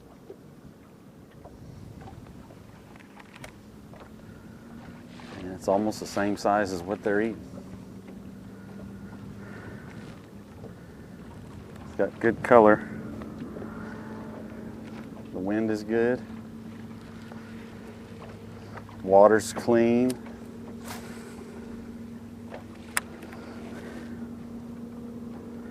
Shouldn't be any reason why sooner or later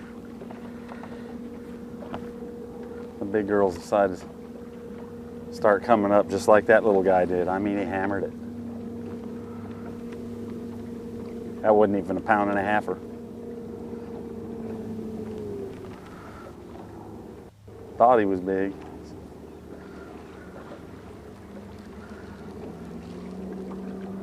See, yesterday when I came in here, it was exact like this. It was nice and clear bluebird skies, and now we got pillows, and same thing happened yesterday. I mean, it almost feels like a deja vu. Now I just wait for the magic number of 1120 and see what happens. See if that's correct. I'm feeling it, that's for sure. I'm not leaving this area. I'm gonna stick with the plan. I had 3 places I wanted to go. Well, guys, I'm just gonna stay right here. Makes for a long day, but it only takes one giant to change everything. One big one. I had 3 yesterday. So it's not much to ask for one.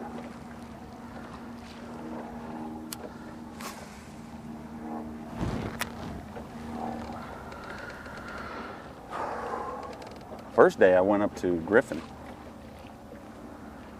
and I'm glad I went up there, but I pulled a 5 3/4 out of there, and that's what got me that 17 something bag, was that it was anchored by that. I come back here and I caught a 4, and I realized it was a pre-spawn fish, and that's when I decided to stay here yesterday, and I'm gonna do the same today.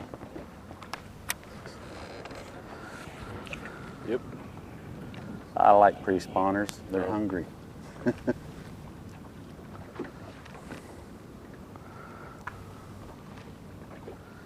They want to eat.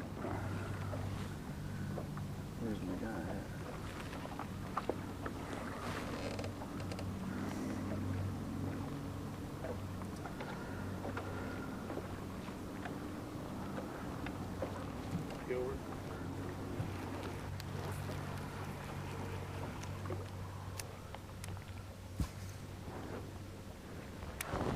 Speaking of Griffin, it looks like we had about 3 locked through in the Griffin this morning. Jamie Horton went back over there to see if he could get back on some of those sight fish. He's over there in some of the marshes in Griffin, some of those clear water, shallow marshes. Also looks like Matt Reed and Josh Douglas took a ride over to Griffin this morning. So.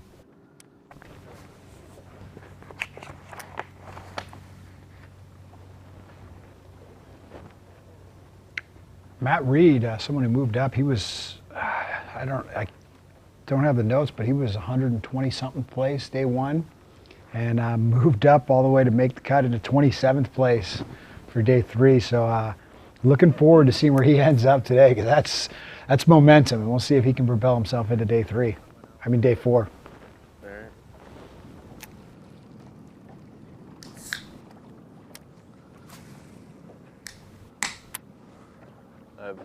I've changed areas. I came to my second spot.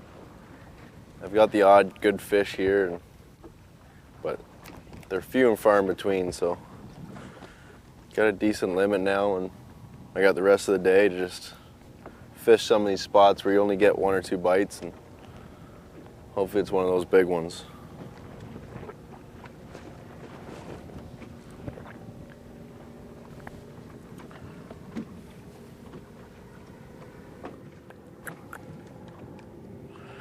We're gonna be staying in Big Harris, maybe going to Little Harris this afternoon, but in this area for the whole day. These big ones are out in this hydrilla somewhere. Just gotta find them.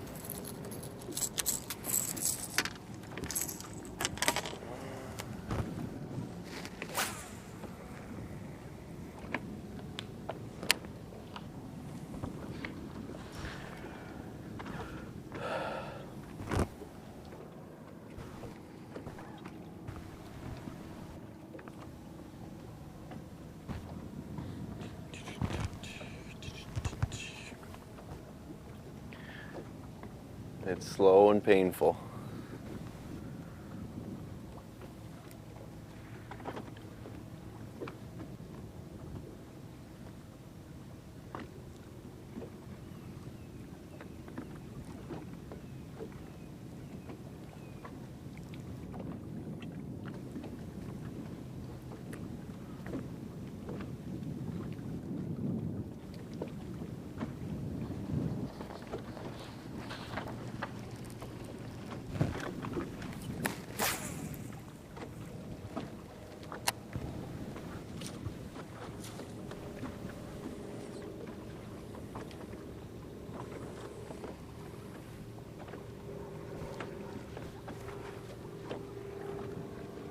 Johnson just mentioned he's staying in Harris. That definitely seems to be the horse to ride.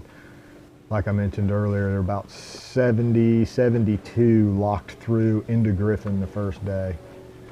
And you know, the first day leader, Jamie Horton, you can chalk Griffin up to providing him the lead the first day. But Griffin is quickly fallen out of favor, and only 3 went over there this morning.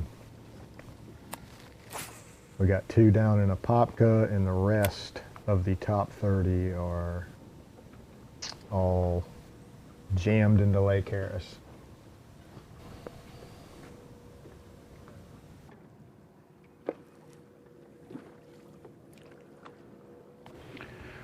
Rob, Chris Johnston, he's got 17 pounds. Okay, he's leading this tournament. As 17 pounds has proven to be a good limit. When you look at these weights and stuff, 17 and higher is what you're going for. How much different now does Chris get to fish than the rest of the field that really really none of those other anglers having quality limits yet. So they're still trying to not only figure out their fish and try to move on, where now Chris, pretty certain, I mean, he's got to know he's moving on to day 4. And, Missed you know, that one. I don't know how big it was, but explain his advantage he has now over the other anglers.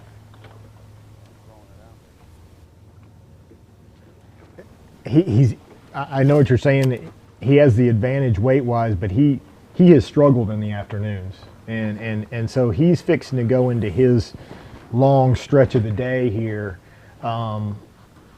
where other guys, Glenn Brown, you know, said his stuff doesn't get going good. You heard Ronald Young talk about the magic hour starts at 11:20. Matt Greenblatt said without a doubt that 12:30 to 2 o'clock yesterday was just game on. So Boring deal when you're a spectator and you're watching this, but when you're actually involved in it, my heart's going 100 miles an hour because I know at any second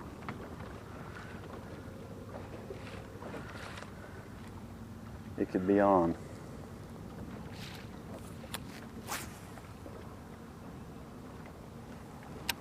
Chris can relax. I know what you're saying, but I know he's scratching his head thinking, what can I go do for a big bite? I mean, it's almost like if he could pair that schooling hole he has in the morning. Usually I like to run around and throw a chatterbait. I love throwing a chatterbait in the grass. It's just, that's not been the deal. Rattle trap, love throwing a rattle trap. That's not been the deal. Not for me anyway. Some guys have went out and they've made it work for them. Found the right places, but this is where I ended up. I started out fishing shallow with a speed worm a few days ago, and this is what it's come down to. A small Carolina rig with a little chunky bait on it. Mm-hmm. Small Carolina rig. You gotta improvise. Old PD rig, what we call it here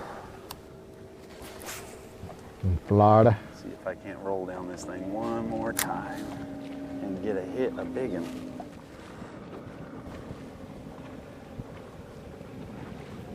Looks like somebody might be coming to visit.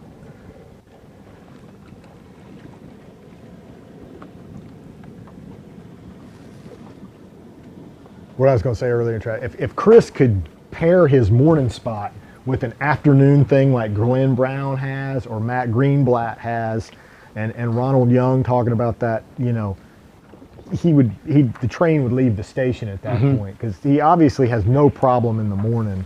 But he did tell me last night, man, when it comes down to afternoon crunch time,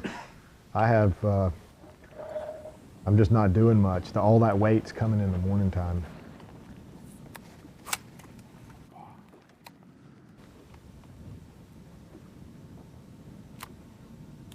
Interesting to hear Young talk about that. Guys throwing chatterbaits, guys throwing rattle traps. Not still live, are we? Guys throwing moving baits. Oh, good. I saw a lot of those guys throwing those moving baits on that bank the other day, and they're all at the hotel right now. I mean, you know, he dialed that little, that's a unique thing he's doing. I guarantee you there weren't too many people over there on that bank throwing that little setup he has. Right now I'm just slowing down with a worm and letting it sink to bottom and just reeling it through the sparse head drill and stuff. Now, a person, Rob, whose bite is coming to them, like you mentioned, is Glenn Brown, who's down south. And here is a fish from a little while ago. And look, when that rod bends over, that's a good sign. Oh, Wow. pow. That's awesome. That's a good number 5. Look at that beast. Rob, that is a key factor. They need those big bites. That's a huge bite. And I want to go on the good side. the good side. Look where that came from. And with every one of those bites, he's got to get that much more confident that he's doing the right thing.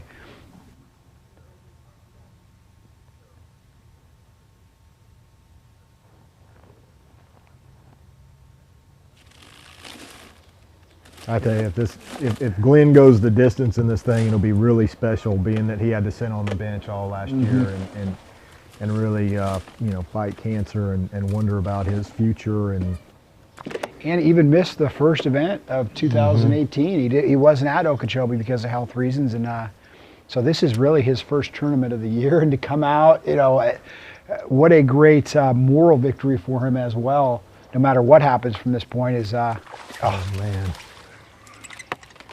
You ready to fish yet, Travis? Oh, and if he doesn't make day 4, I'm going to run down there and ask if he can take me out fishing. That one's almost faster than I was. What did he say? A little one.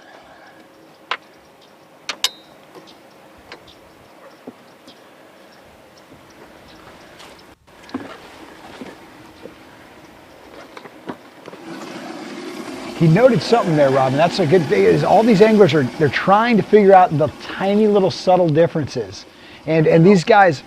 Oh, look at that call. That's a nice one. That was an upgrade. Close to a 2-pound upgrade, wasn't it? Probably, yeah. At least a pound and a half, pound and 3/4. It's kind of like I said, it seemed like as we kind of cross that 10 o'clock, 10:30 every day, it's just it's gotten better. And I'm hoping that stays the case for today, that they just kind of fire off for a little bit. I'm gonna catch about 20 pounds or so, and I'll be good. I'll be happy. I'm easy to please, just 20 pounds.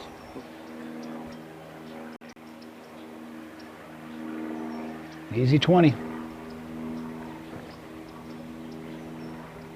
I believe Brian. I know he has one FLW Tour win to his credit. I believe it was at Fort Loudon many years ago. And fishing basically the same way. He was up in a little flooded pond, but it was hardwood and stuff. But it was trees and laydowns. It was not vegetation. But this is his game. He gets this going, and Chris Johnson better look out.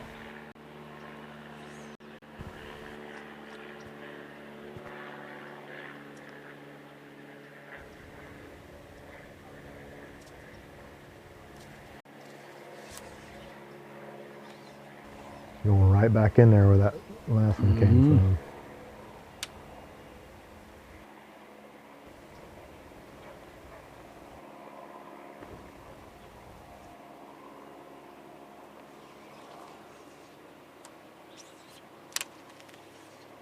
This is the painful part of live, Travis. There's probably about 100 guys that were in this tournament watching this right now going, how did I miss that? I mean, Brown's just making it look so easy. You pull over to the bank over here, you flip your little bug out there in the arrowheads. I mean, but I guarantee you, Glenn fished a lot of that stuff in practice to find this little area that he's in. Robert is back. With a bite like this going on, you wonder what John Cox is thinking right now. Yeah. Yes, it is. Who we're going to be talking a little bit more about later on today. Okay, you're live right now. Okay.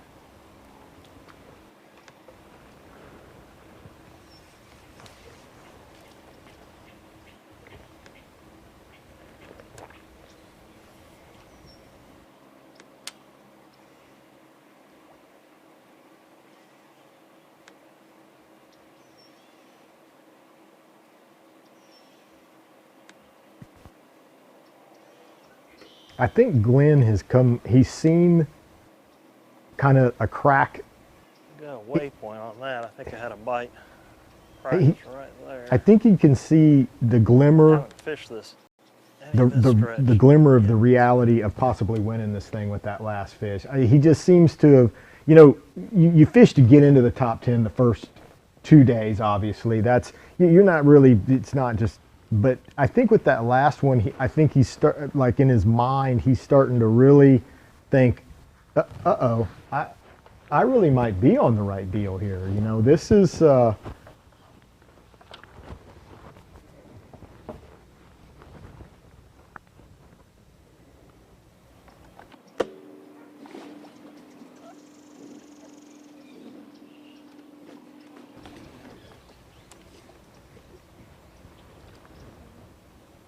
that mix of vegetation he's in right there is fantastic.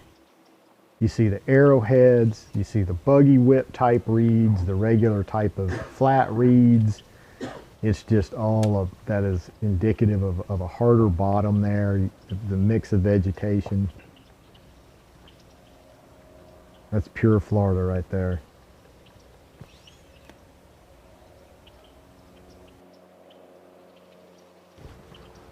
That's a perfect mix. Very gappy, you got holes, you got open areas, you got dense clumps like that.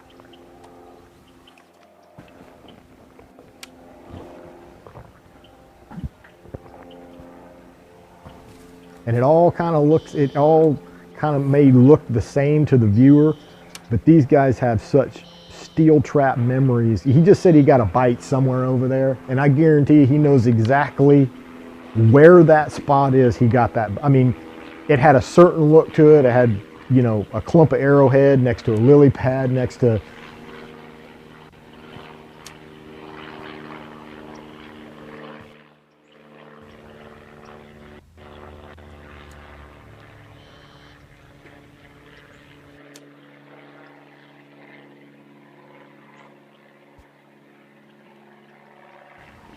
A waypoint just doesn't really tell you much, but and stuff like that.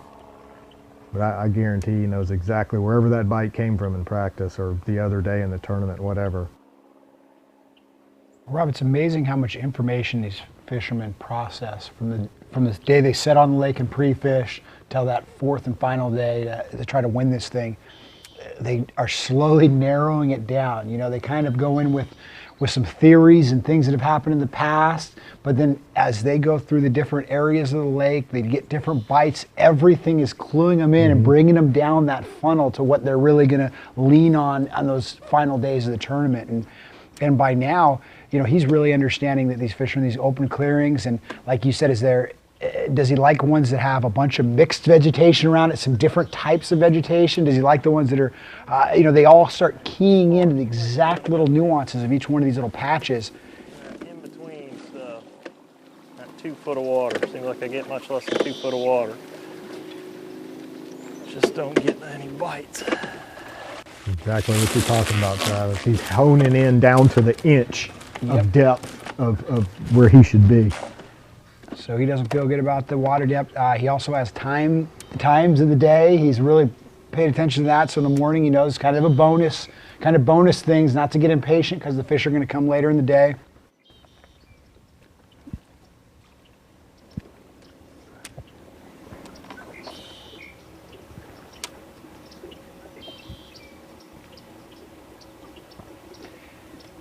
And if you're watching this with no volume, not knowing what's going on, it really looks like he's just kind of moving around and just randomly casting throughout vegetation. That last pitch wasn't random. Yeah. See that last little clump of look like arrowhead or something out there? That's right on that little point. How that film. It's kind of a unique place in the bank right there. It's open. Almost looks like it might be trees uprooted there from hurricanes or something. I mean, it looks like the bank's pulled up.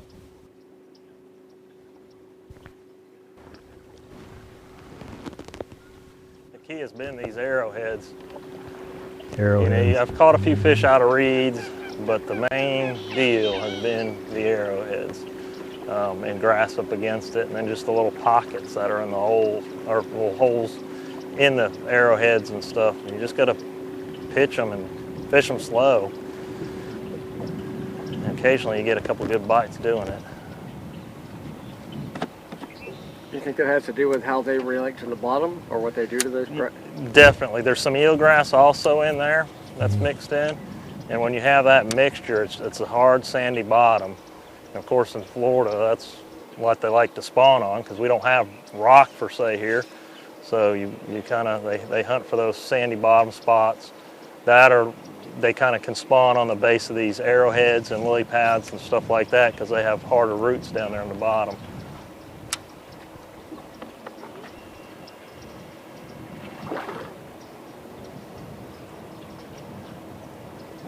Well, that's pretty specific.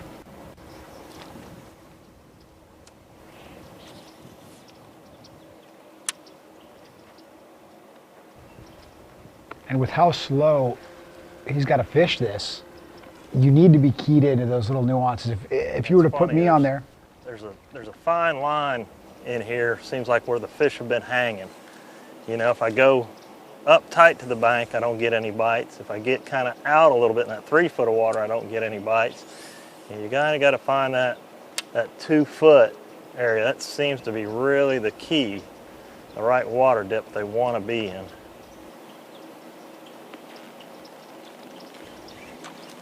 That's why you haven't seen me kind of digging back there, because I've done it in practice and I just haven't done anything.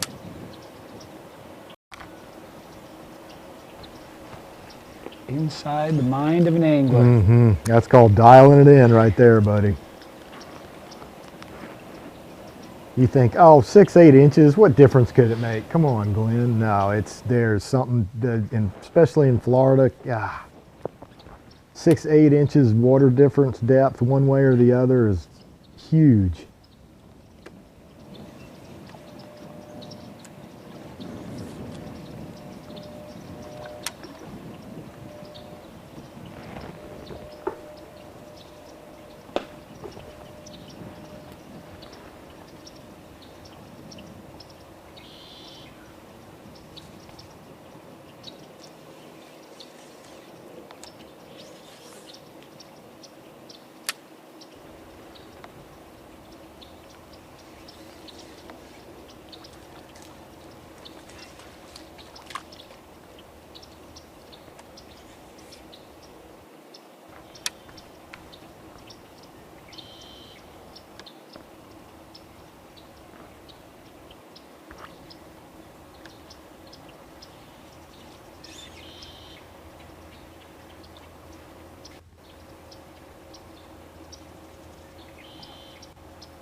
Glenn only started about 3.5, 4 pounds back of Chris Johnson. That's not much of a deficit on this lake, you know, going into today.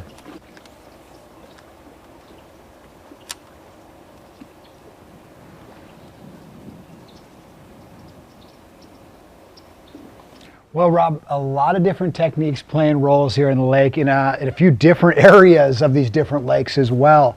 It's going to be a fun thing watching, and all you guys getting to watch it on FLW Live right now. We'll go for a little bit more, and then we'll have another 4 hours of coverage tomorrow. But for you guys in the area down there, Venetian Gardens is actually going to be having the live weigh-in with the infamous Chris Jones, and that'll be at 4 p.m. So make sure if you're in there, definitely go check that out.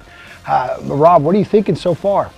Well, Chris Johnson got out of the gate pretty strong this morning, protecting his lead, doing what he needs to, but I'm getting a little nervous about that Glenn Brown. I mean, he's doing, you know, on his heels, trying to run him down right now. And here's Chris Johnson. Here's a good one he caught first thing this morning, him really talking about, like you're saying, that early morning bite has been such a key for him. He might leave the door open in the afternoon. Decent one. Take 5 of those all day. Right now, unofficially, he's got like about a 7-pound lead, but here's the man that's tracking him down right here. And if he keeps doing this through the afternoon, yeah. Another couple of those right there. Got special right there. You like to see it. If Chris Johnson knew that was going on right now, probably a good thing he doesn't. There it is. That's a good. Ronald Young's got his Oh man, it ain't that big. he's got his bluegill bite Right in the ground. dialed in. The fish have been giving him those little clues I talked about in the roadmap to Man, victory. I thought I had a pig on, man, for a second. Look at this. Check this out. Eating bluegill. He took that They're gorging on bluegill. well, I don't know if it's a little clue, it's a big clue when a bass spits up a bluegill in your boat, but it did prompt him to change baits, to go to a little shorter profile bait to try and match some of those, the brim that are down there. The thing with Ronald Young, he says those are pre-spawn bass. Man, I would love to go down there and dive and look and see if there's any beds. I got a feeling that some of those fish are maybe spawning out that far and protecting their nests from, bluegill about that size. That's a little nest robber about that size Yes. right there. Now, and Rob, one of your keys was being flexible, and that's paying attention to these areas. He spits up a bluegill, he's downsized his baits so he can adapt and give these fish something that they're actually looking for and used to seeing, and that's been a big key. And obviously that's why he's at the top right now, is because he's making those little adjustments and things. And so, guys, we're going to get ready to go into a break, and when we get back, we're going to be checking on Chris Johnson. That's going to be a big storyline, him talking about that early morning bite. He has about 17 pounds right now, and is that going to be enough to ride him through to tomorrow? I think it is, but it's really going to be about what place he starts off tomorrow, and a big factor is he going to be able to find that afternoon bite? That could really seal things for him if he puts that final piece together today, but he'll also probably have tomorrow to try to put it together as well. But one of the things we've been hearing is different storylines of struggle and triumph. This bass fishing on the tour, these guys have so many stories about what they've run into, these hard times they've run into, and how they've overcome it. We listened to Ronald Young talk about with his wife and the plan they laid out, and how emotional it is that he's actually seeing success now with that. Glenn Brown battling cancer and now coming back and having a great it's just so many good stories, and right now we're going to show you guys a flashback of someone who dealt with some similar things, a definite struggle, John Cox on the Red River back in 2011, and what he did to overcome that and get to where he is now. I remember that one well. It was young John Cox, struggling and broke. Before John Cox was a Forest Wood Cup champion, he was a determined angler from DeBary, Florida, fishing his way through the ranks of the FLW Series and BFL events. In 2011, his first year on the FLW Tour, coming off a 117th place finish at Lake Chickamauga, John was running low on funds and considering pulling himself off the tour. He decided to give it one more shot at the Red River event in Louisiana. In May, the 25-year-old rookie found himself nearly 1,000 miles away from home, wondering whether or not he deserved to be there. As if the odds weren't already stacked against him, John decided to use a 17-foot aluminum boat with a 75 horsepower motor to get into a hard-to-reach spot he had previously found. Everyone thought he was crazy. On the first 2 days, he made a daunting 2-hour run just to get to his spot. Once he was there, he spent another 45 minutes utilizing ingenuity and a 2x4 to force his way through a tiny culvert that led to a pond stocked with fish trapped from recent flooding. I don't think I've ever put so much into a tournament before. I mean, just practicing till like the last second, and, having to strip the boat down to pretty much, nothing to get into a spot. And well, it'd be nice if it all paid off. John amassed over 28 pounds in 2 days, giving him a 7-pound lead by day 3. While it looked like John was going to ride out the tournament catching fish in a barrel, the tides quickly churned. The receding water left the honey hole inaccessible to even John's shallow-bottom boat on day 3. Making it to the weekend was one thing. Staying on top to win the tournament was another. Oh, dang, that was the bite we were looking for and I missed it. John had to come up with a new plan to keep his lead from diminishing. For the final 2 days, he did everything he could to squeeze out a limit from new water, trying to hold back tour veteran Mark Rose, who was quickly closing in on him. Yeah, baby. we go, number 5, kicker. New leader. He led on day 1, led on day 2, led on day 3. Did his honey hole spot on Thursday, Friday, opened the door for his first tour victory. We're down to our final 2 pros. Do you have number 4 and 5, sir? Let's see them if you got them.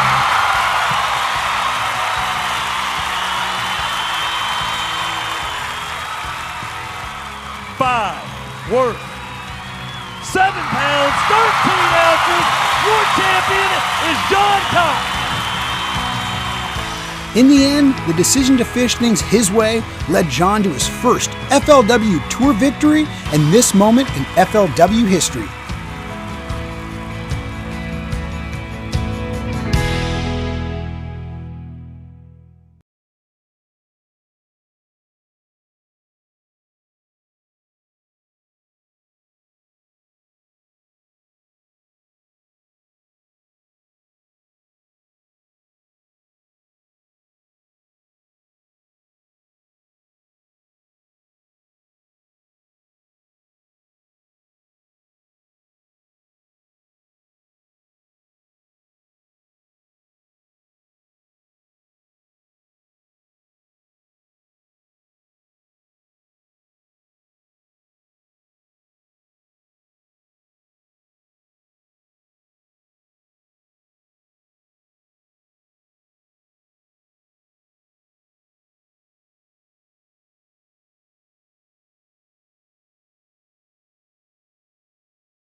Flip it around.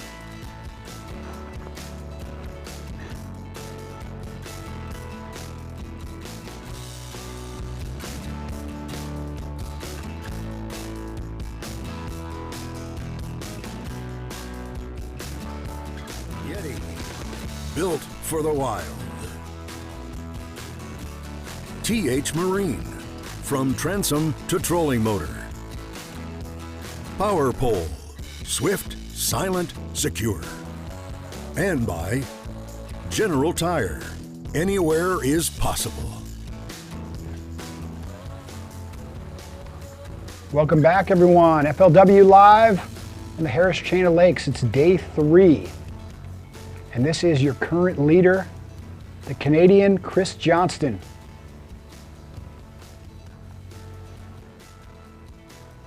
Unofficially sitting at 17 pounds, looking for that afternoon bite.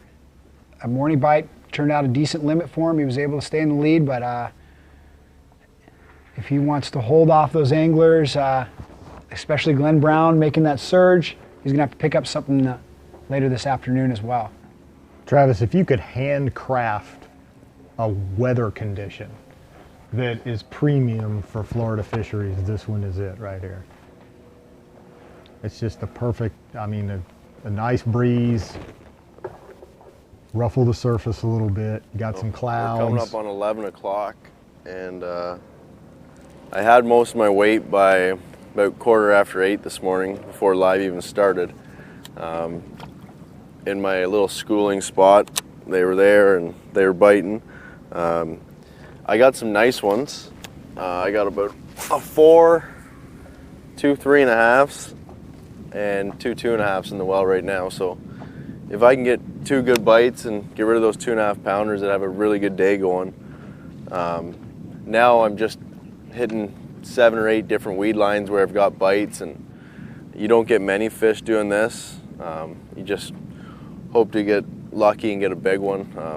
There's tons of big ones out here, and in the tournament you see the odd one getting caught, so we just got to hope to run into 1 or 2 of them. And yeah, so we're gonna be fishing hydrilla for the rest of the day. I don't think we're gonna fish any more beds. The first day I caught 2 good ones off beds, but I think my best bet is just to keep casting around this hydrilla and see what we can do. I think I got about 15 pounds right now, and which is probably enough to get me fishing tomorrow, but I want to get up to that 20-pound mark and keep me in contention or in the race for the win. I've had a couple thirds and they're good, but I haven't won one of these yet, so need 1 or 2 big bites today to keep me in the hunt. Who are you worried about the most and why? There's a lot of good anglers in the top 30. Probably, I think Glenn Brown's on a little different program, and he's just catching good ones. So he's got consistent fish, whereas myself and a lot of these other guys fishing the hydrilla, if you don't get 1 or 2 of those key bites throughout the day, then you're not going to get that 20 pounds, because we're getting like a 5, 6, or 7 pounder, and then you've got some 2 pounders in your bag too. So I think Glenn's been really consistent, and it'll be interesting to see what he weighs in at the end of the day today. But anyone could catch him out here. Literally, you could pull up to a spot in 3 casts and have 15 pounds. So we'll see what happens. At least I got the pressure off. I got a decent limit now, and just go hunting for a big one.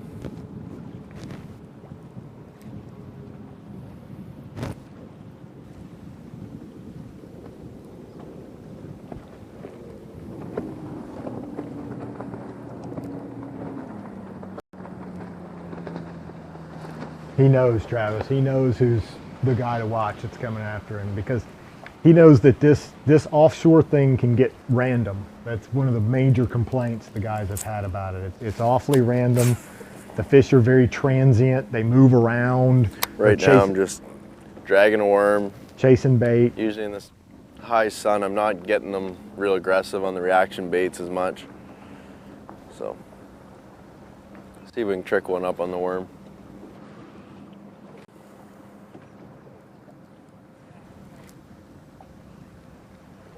But he knows that Glenn is just able to kind of steady hammer that away in that 20-pound range. And I think it's interesting that he knows who to look out for.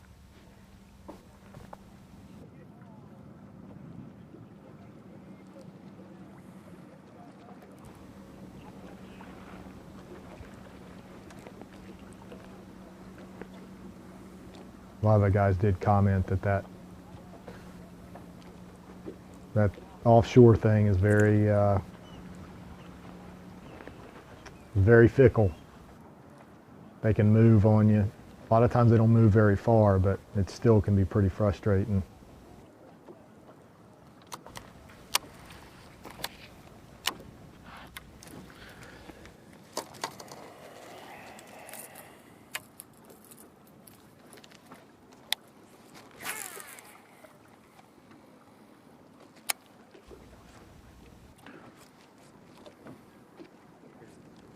Off? No, you're still on. Okay. You're fishing, so.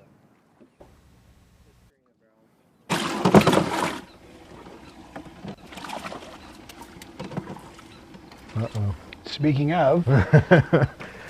Speaking of Mr. Brown, he's digging around in the live well there.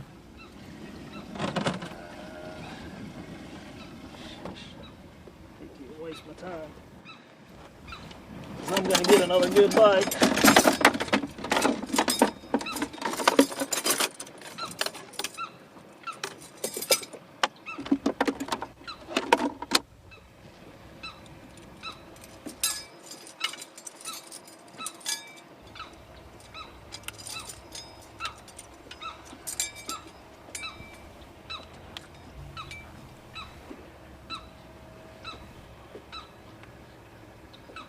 Awfully close.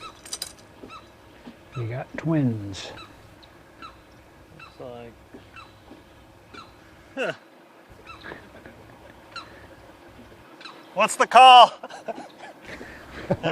I'm gonna get rid of them anyhow. Sooner or later, another good one's gonna bite. Yeah.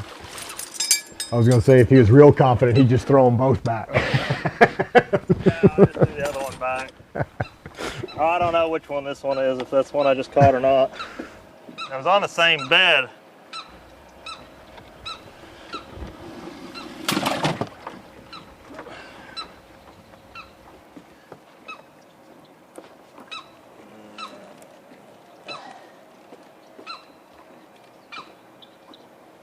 One of these times I'm gonna flip back behind one of them little jokers and catch a big one.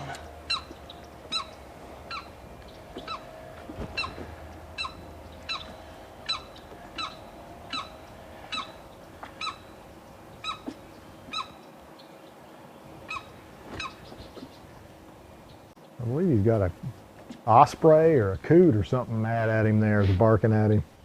They're back alive with you. I know.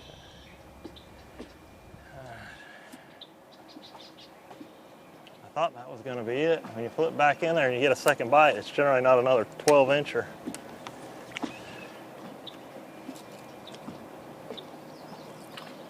Oh, there's still one in there. Everything just shook when I flipped in there. Uh-oh. Danger, Will Robinson.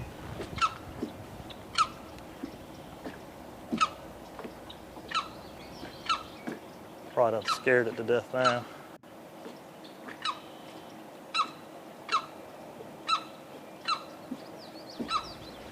Let's not take off, looks like.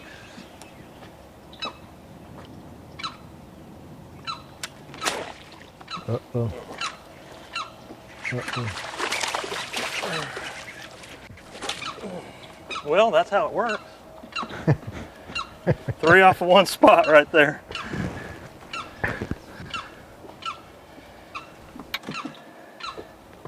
I've been talking about that all morning. Finally got to do it. Let's see, you go over here. Have to do it live. And what he's been talking about, Rob, is when he catches the small fish, if he catches a small fish where he thinks a bed should be, that's actually a good sign. That means there's some kind of activity going on there. He, once he catches that male, then he flips back in there hoping that there's that female, that bigger fish that'll commit once that more aggressive male is removed. And right there, he just said, I got to do it. So I've been talking about it all morning. That's been a huge pattern for him over the last 3 days. That's a third fish he's pulled out of there. And I mean, you know, I don't know if this happens in other places, but two boyfriends. Two boyfriends. See there in Florida sometimes. It's a Florida thing. Yeah, it's a Florida thing. You'll see sometimes 3, 4, 5 fish in one bed. You know, 2 females, 3 males. I mean, I don't know if that's legal in other states, really.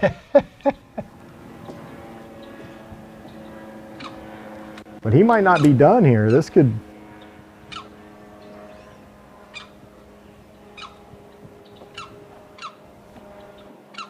There's still something in there shaking around. Mm-hmm. Oh.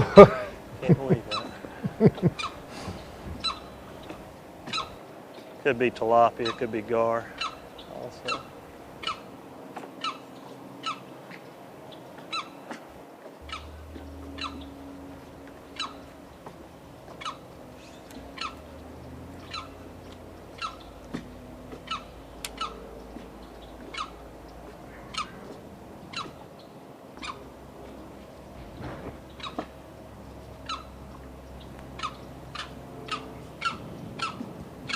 I think I got the goodie out of that one.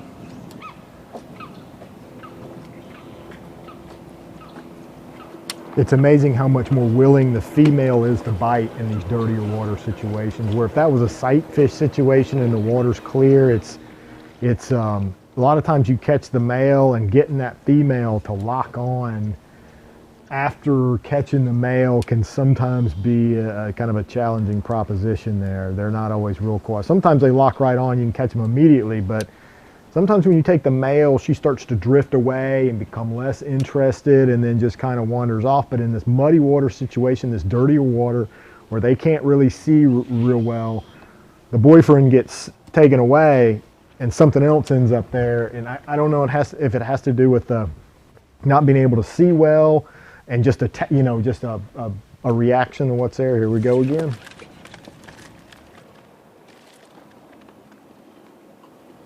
This is how it got yesterday. It got pretty crazy.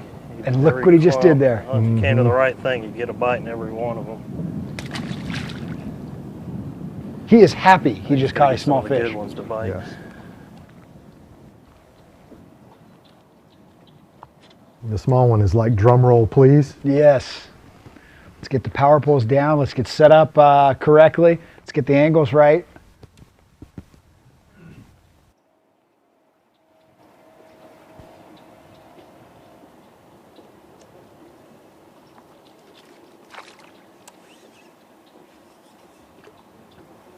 So smooth, just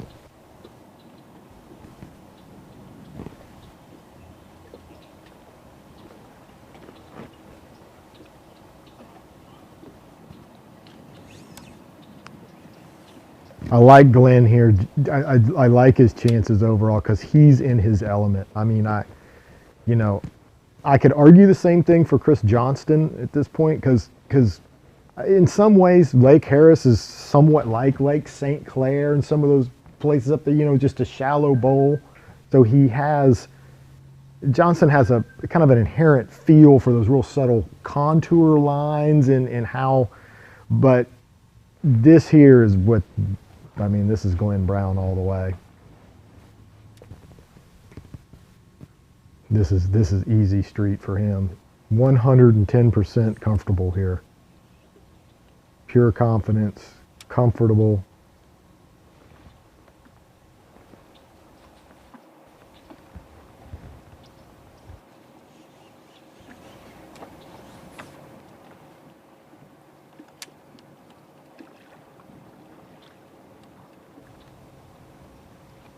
Once again, Popka was kind of the dark horse in this thing. Very few people went down there.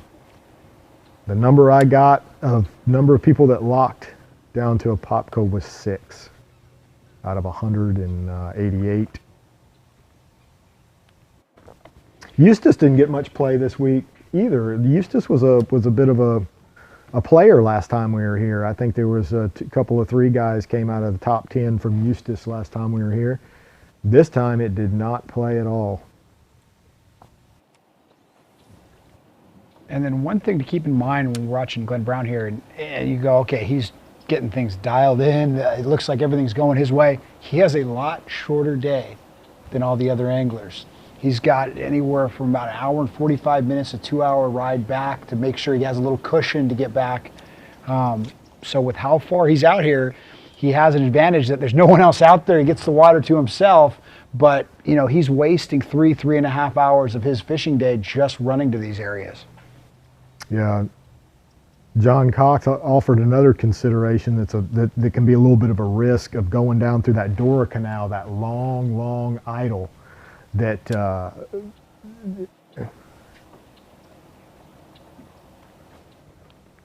he said that Dora Canal, it can get really blocked up with a lot of recreational traffic if you get a real pretty weekend. And I mean, that canal is tiny. And you get a line of party barges in front of you that are just... Talk to us about the temperature and the clarity of the water. Oop, never mind, can't that fish. It's a big one too. Oh, giant. Wow. Wow. Oh my God, look at that. Oh, Rob. No, it's not a giant, but he's a good one. Yeah, he's a good one, all right. Sorry to interrupt your question.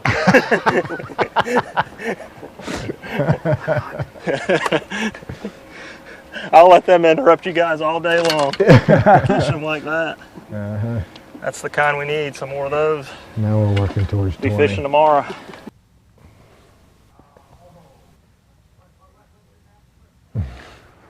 Well, better to freeze up after that catch than before. This has been quite an awesome tournament for me. I've been through a heck of a battle with a lot of health issues the last year. And to get back out here, all my family's been at the weigh-in.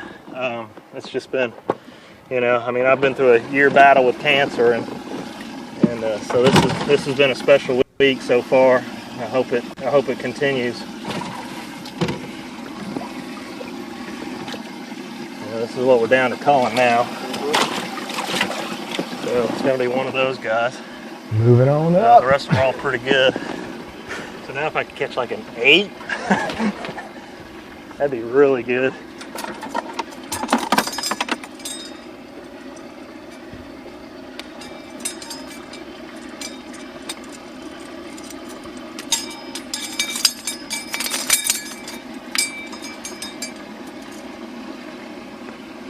It's a good day when you're culling 2.5 pound fish, huh? It's a good day. So it looks like this guy's the one we're keeping.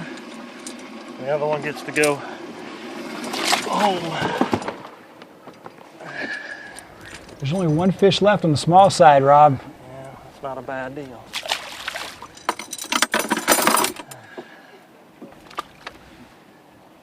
All right.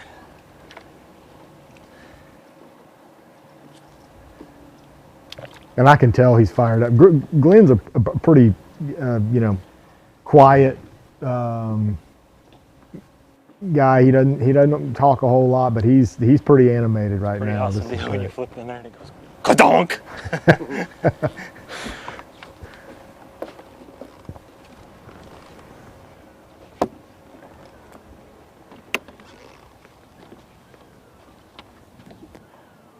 Now, Rob, watching social media before he caught that fish, some people were kind of suggesting he change baits, throw something different.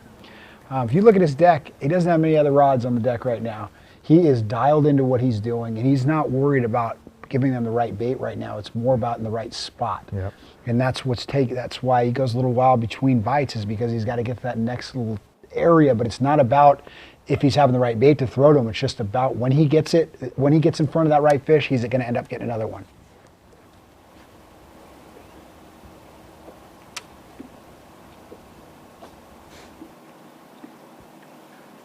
Now if I get a bite there, I'm going to be scared.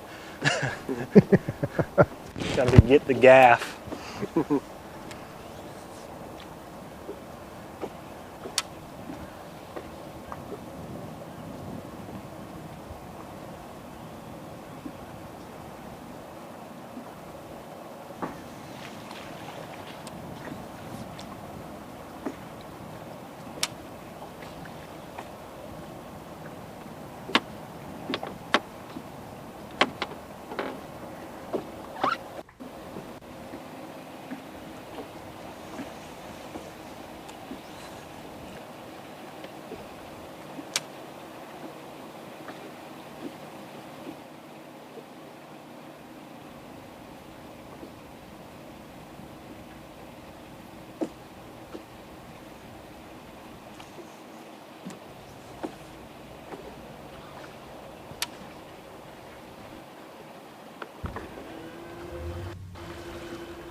Yep. Glenn Brown is in a good spot. I mean, not just a good spot physically on the lake. He's in a good time space, so to speak. I know he's given up a lot of time to get down here, but this situation I don't think is going to go away for him. We got a moon coming up. I think next week. It's a new moon, not as good as the full, but these fish, I just don't see these fish leaving. It's not like they're going to vacate this place tomorrow. The conditions are the same. The weather's supposed to be the same. This time zone that he's in along this stretch of bank, I think is something that he can count on. You know how fishing is. You can't count on very much in fishing. It's subject to change and go away in a heartbeat, but this is about as predictable and solid of a situation as you could want when you compare this to the rest of the field.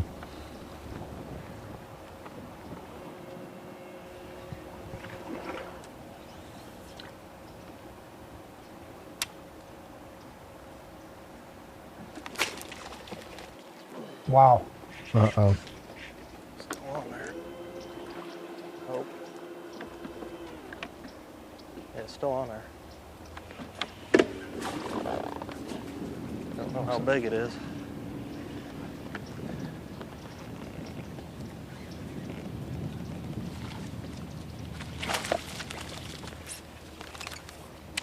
Yeah. I don't think that'll help though. It's usually those little ones that wrap you up in a stem. Those big ones muscle their way out of there.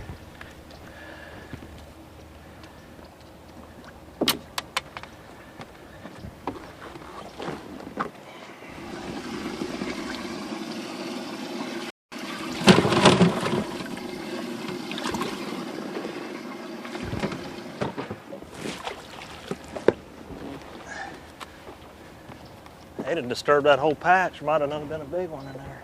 Yeah, that's what I was thinking when he's going in there on the trolling motor. I was like, oh, if it's a small one, I'm pretty This is sure. the way it got yesterday. It was just like doing, doing. I'm pretty sure he'll know where Gotta that love it little when it place gets is like tomorrow. that. Yeah, the Doesn't second you got happen back enough, up, he that's actually for hit that waypoint right there.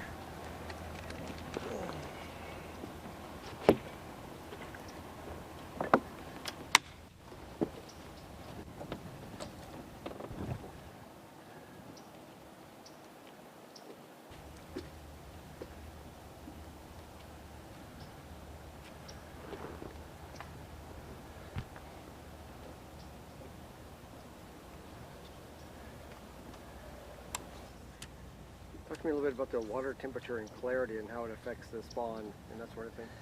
In this lake, I mean, the water temperature is running upper 70s now. You know, we had for Florida a cool winter. And then we had this big, huge warm up basically here in the last couple of weeks. And I think a lot of these fish have just pushed in. And this lake is dirty. I mean, it's, compared to the rest of the chain, it's filthy dirty. And I think it just slows the progression of these fish because I think the other lakes are a little further along. You know, we've had one big wave. The fish aren't all done spawning. There's guys talking that they're all done. They're not done. There's still more fish to come. Is there a big giant wave? Maybe not. But there's still lots more fish, and it definitely it makes it easier to catch when it's this dirty because they can't see you. You can get right up on top of them. I mean, as you see, I'm conventional flipping a lot, not pitching. You know, that's so I can get it. You know, it's hard when you got all these things you're trying to get into a little hole that's, you know, 6 inches around or a foot around. So you got to be kind of a little more precise. You almost have to drop it in from a little height instead of, you know, when you pitch, it's at a little bit lower plane. So I'm having to kind of actually conventionally flip to kind of get it in where I want to.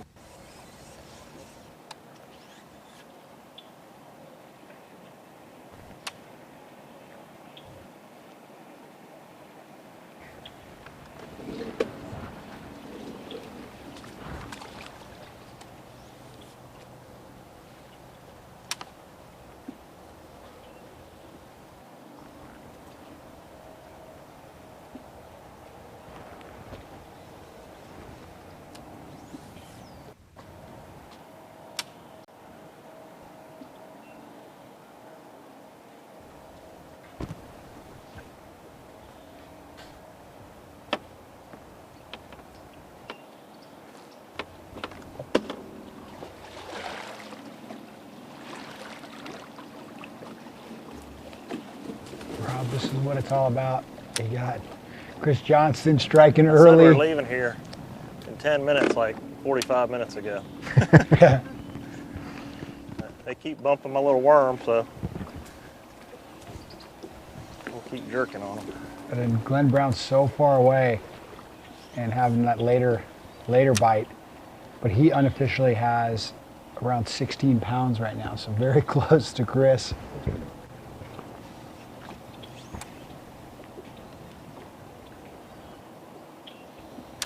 But with his shorter day, let's take a look at this map. Rob, why don't you walk us through what he needs to do to get to the south end of Lake Apopka? It's quite a little route there, down through all the Doras and Bouclairs, down to the lock right there, out into Apopka, and then he actually is all the way across on the other side of Apopka. So that's where you're getting the extra, 5 or 7 minutes. It's not just to the end of that canal or any of the canals in that system. He's going continuing across Apopka, basically to the outer edge of the boundary of the lakes. I mean, that's about as far as you can go, get it, as far away as you can get. The only, like I was saying earlier, John Cox said that Dora Canal, he's run into this before. The lock's not so much an issue. He's got, there's not like, there's going to be crowding at the lock getting back. It's just him and Zach Burge down there. But Cox said that Dora Canal so small, and you get a big bunch of party boats in there and all in one big line, and you can't get around them, and they're in no hurry, that can be the most frustrating part of that whole ride right there. But I don't think he'll have any issues getting back right there. The lock will be wide open for him. It won't be like at Griffin where they were having to cycle 10 boats at a time for 15 times to get everybody through for the day. So I'm sure he's got it in his mind the time that he needs to leave. Quite a journey down there. I think they're calling it about an hour 20, hour 30, something like that.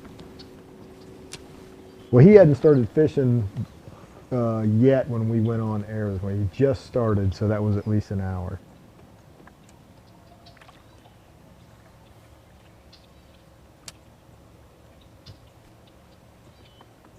Yeah, about an hour and 20.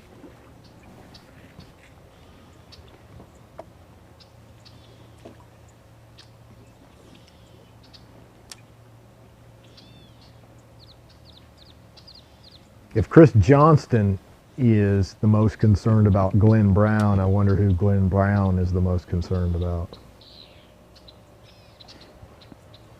Probably the leader, Chris Johnston. Yeah, probably the leader, Chris Johnston. When looking down at that ticker going across with the unofficial weights and places, you got Zach Burge, who has made a big move. Started the morning in 6th and now is unofficially in 3rd place. Has about a 13.5 pound limit. Burge is also fishing Apopka. Yeah. The opposite end, he's fishing the north end, but I think one of the 2 or 3 anglers that actually made that run. And run on up the lake a little bit.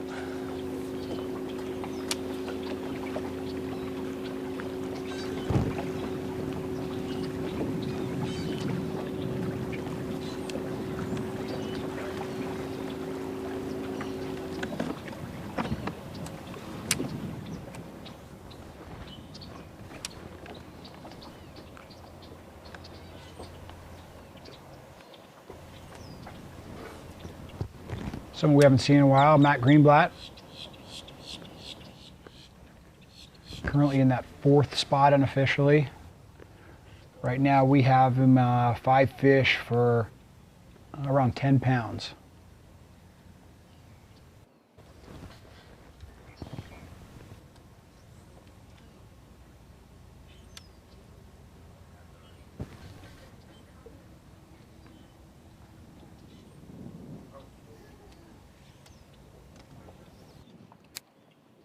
Yeah, Travis, the fact that Burge is catching him down there too is just, that's even, better news for that's good news for Glenn. That's Apopka's on. Well, we have a limit, about 9 pounds or so. Guesstimate, of course. Been slow, been real slow. A lot of boat pressure in here yesterday. Everybody kind of leaning on the spots pretty hard. Haven't seen many fish caught. We have about 4 tournament anglers around us. They're not chasing. They're sitting pretty on the head, and they don't want to. Even the rattle trap, which you could get smaller.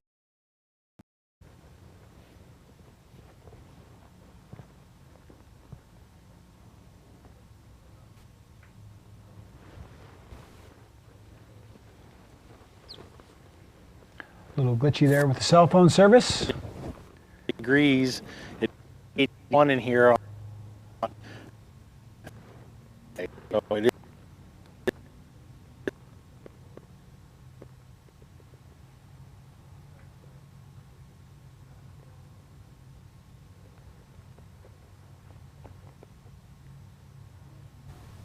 I think there's actually a dead spot. One little dead spot out there in the middle of Harris. That's where he's at.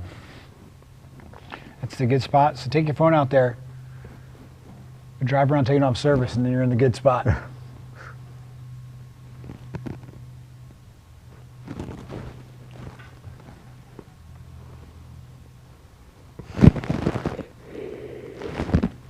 Another angler we haven't seen in a while.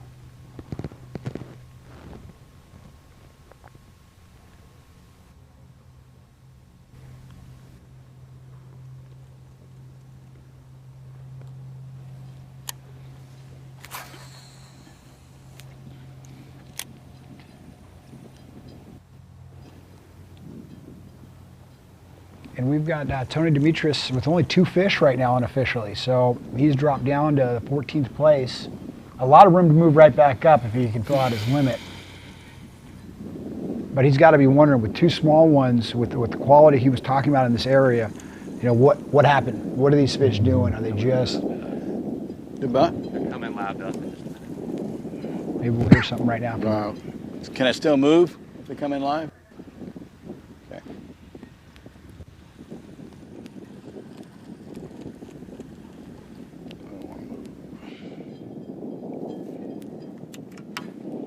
I'm gonna look at the worm there. Looked like it was some kind of straight tail. Making a move. So making these adjustments. You know, something's up, something's changed.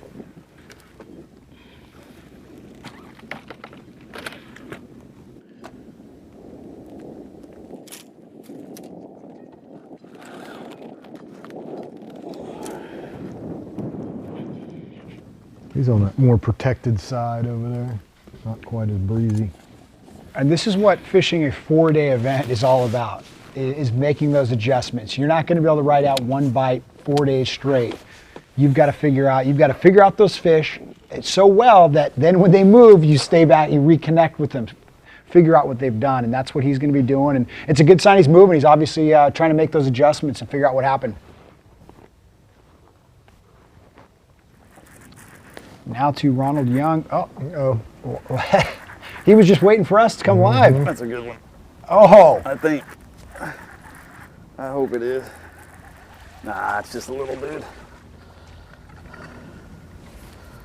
He was down in there. This thing's already been spawning.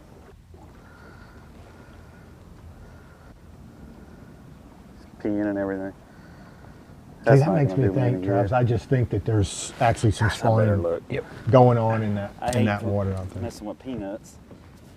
And I know what's out there. And you saw him looking at that fish as well. He's assessing it. He's figuring out, okay, it's a little beat up. That fish is spawning. They're all trying to figure out what's going on out there and put together as much information as they can. Oh well, thank you. Now the advantage, Same ones I got. If those fish are spawning there, the advantage that Glenn Brown has is he can put his bait in the exact spot. Like if you say, okay, you just caught a buck right there off of a deep bed.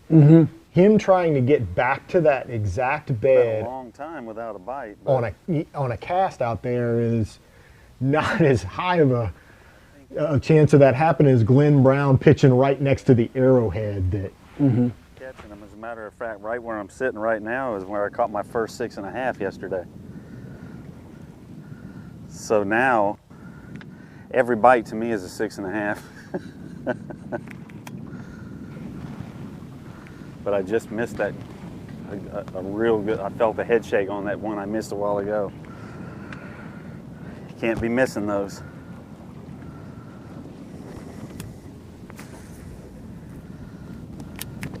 I'm gonna go down my same line here. Looks like the leader's down there on the spot that I've been fishing.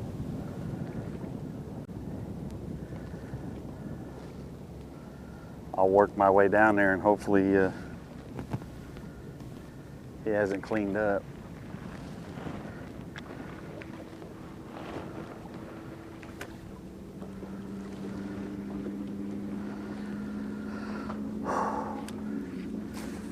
At this point, it feels like every bite's it could be that one. I'm only fishing for one fish, one big one.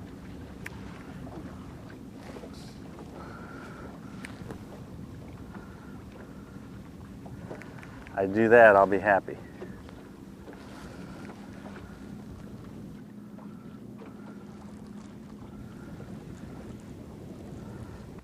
And they're here.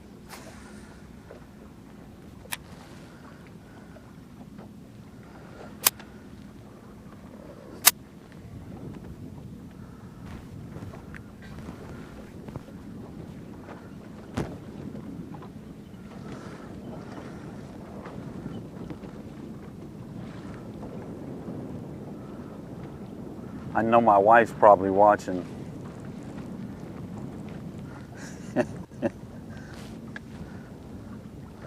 I just want her to know I'm having a lot of fun.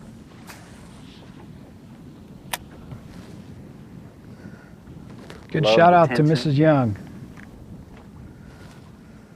Sounds like she's a big supporter of what Ronald does. I think that's key. A lot of these anglers, it's a team effort. You know, even though they're out on the boat, they have rely heavily on the wife and the family support of what they go out and do.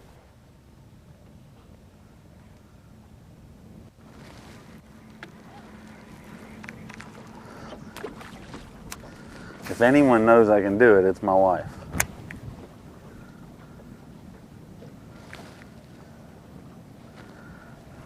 That's what I do. I catch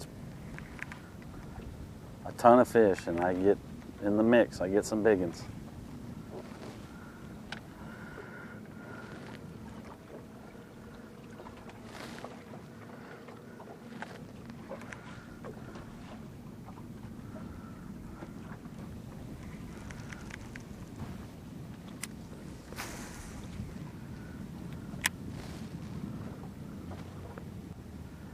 You know, this water is perfect right now. I mean, it can't get any better. We got good cloud cover. I mean, it's just perfect. It's time for a giant.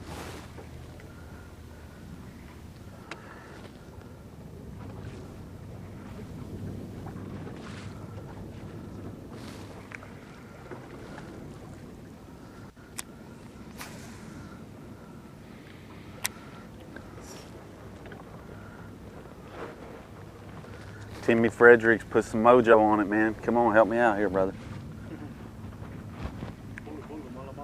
That's it. Catch a fishy fish. That's it.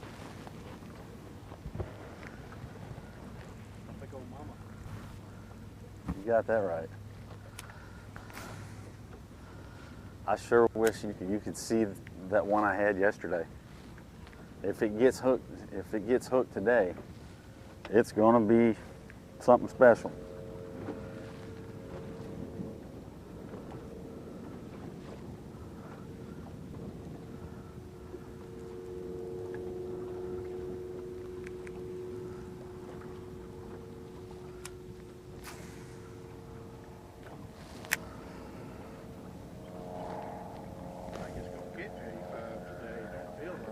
No. Well, with the cloud cover and the breeze, it's kind of cooling it down a little bit. It feels good.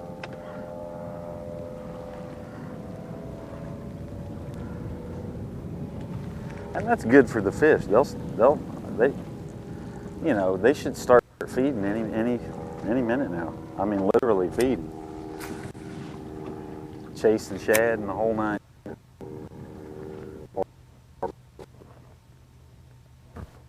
Is right here.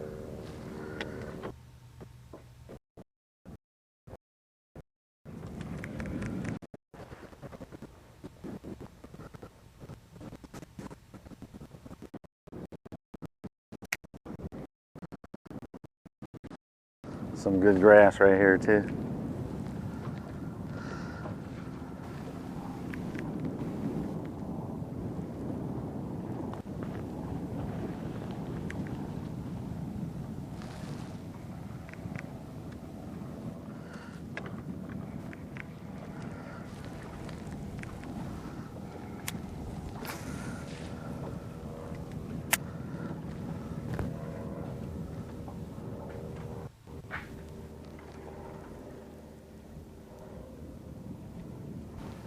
See, he's checking to see if some of them females have gone. Evidently, he knows about the females that were coming in here. And it looks to me like he's checking to see if they actually went in. If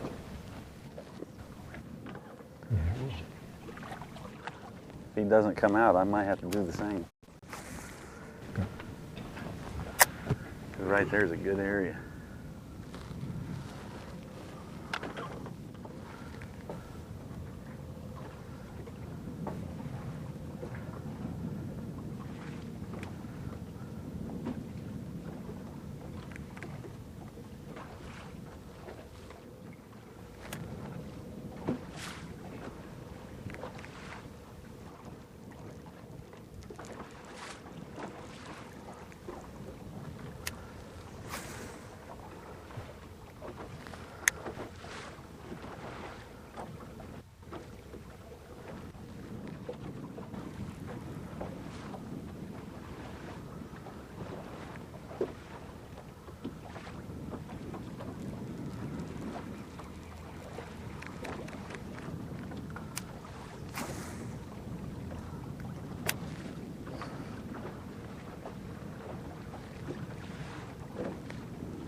Travis, we've been watching these guys out here in open water, and whether these fish are out there spawning, pre-spawning, post-spawning, really doesn't matter. The fact of the matter is that there is scattered grass. All of their places are the same in terms of clumpy, scattered grass, grass that is gappy, what I call gappy, has big holes in it, has big voids in it, big empty areas, clumps. And so, you know, people back home might be asking, well, how do you find that kind of grass? Like, how do you find the first thing you got to do is find some contour change. You'll have a big shallow flat, it's got a lot of grass on it, you want kind of a drop off.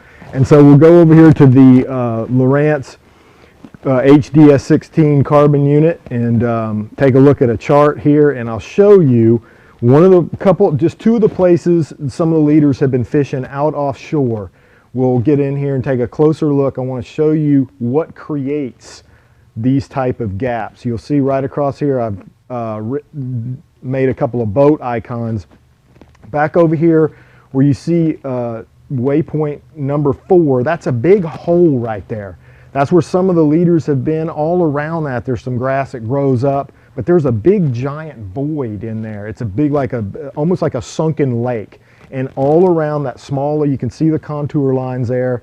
And then over here all the way, that's almost like a flat saddle goes out across there. And then there's even a much deeper spot out here on the point. You can either look for depressions like that, or this is far more common right here, is this situation where you have a shallow flat up there. You can see where that icon is. The grass grows up on little knolls or humps like that. You got a little bit of a point that comes out. That grass tapers out on the end of those points. Those are kind of the features that you look for when you're looking for features in the bottom that will create those contour changes that will make grass where the clumps will be. Yeah, Rob, some very helpful information on the inside of what these guys are doing. Because when you look from the outside, it just looks like they're fishing in the middle of the lake. And really, these guys are leaning on their graphs, leaning on those maps to really hone in and give them an idea where these high probability areas are going to be. It just looks like the middle of the lake, but there's something out there. There's some kind of, and I'm going to talk to Chris Johnson a little bit more tonight. I'm sure some of what he's seeing in this lake is reflective of like a St. Clair, where there's just subtle little bottom contour changes that throw in kind of an inflection or a wave in what's happening right there with the grass, instead of it just being a solid, complete monoculture of just sameness. There's like a seam, there's an offset, there's something that fish can relate to, and that happens in St. Clair. I know, that's part of the game there, is finding vegetation along those subtle contours. This place is exactly the same. I would have to think that Chris Johnston is relying on a little bit of that knowledge when fishing here at Harris. Absolutely. And as we approach our final break, and then we're going to go to the last section of live coverage today, let's take a quick look at our leaderboard. Rob, why don't you break down some of these top names here? Yep, Chris Johnston, of course, the man in the lead, and we watched him get off to a good start, but afternoon's been slow for him. It's allowing Glenn Brown to close the gap. Zach Burge also down there in Apopka. His bite's looking pretty strong. Some of these other guys need to be getting some big bites here that got him yesterday. Greenblatt, Ronald Young, we saw those guys fireworks yesterday. They've got that regular like 8, 9, 10 pound limit in the boat, but it's time for some big ones to start biting for those guys. Moving on down the line, boy, I'd like to see Larry Nixon get in the top 10. Everybody cheers for the General. He's real good down there on that lake. You see Demetrius has fallen a little bit. Let's see, Brian Thrift, of course, is going to make a push there. I mean, he refuses to be shut out of that top 10 when he gets that close. Moving on down, we got Matt Reed's over in Griffin. Randy Haynes is in Harris.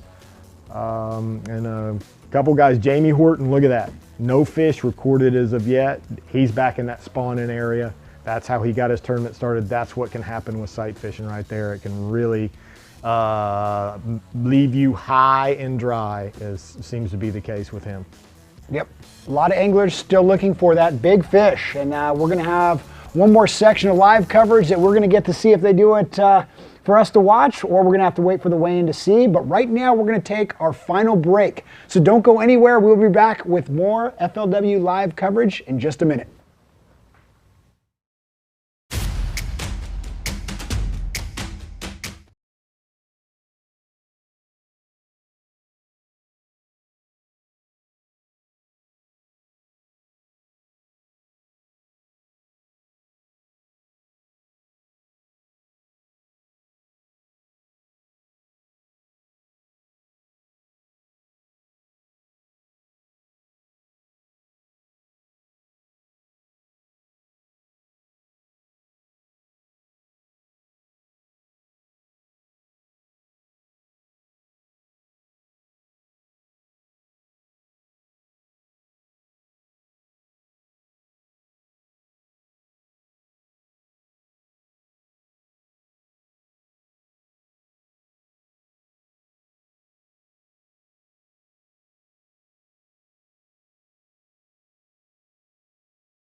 Welcome back, everyone. We're back live on the Harris Chain of Lakes with our last section, our last segment of the day of live coverage, starting back on Chris Johnston.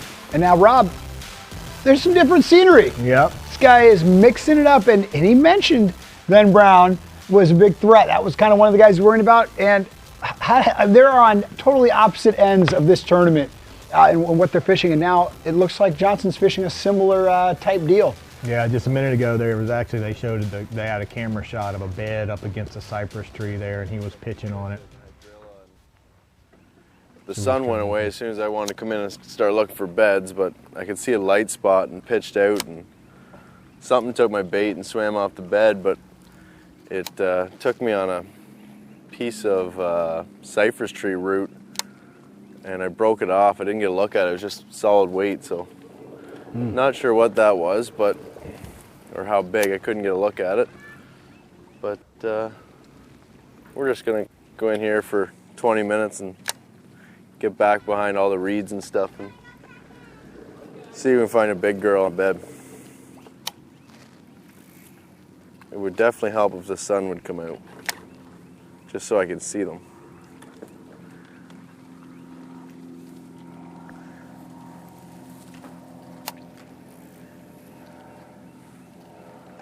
Trying to make that adjustment, Travis. He's trying to make sure that no new ones have moved in, you know, maybe a new push or a new wave overnight came in.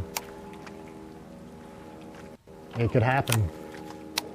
John Cox has told me many times you can go in a place and there'll be nothing there, and overnight go back and beds everywhere. So I think he's just giving it the old 20-minute college try here and make sure nothing moved up in the shallows on him overnight.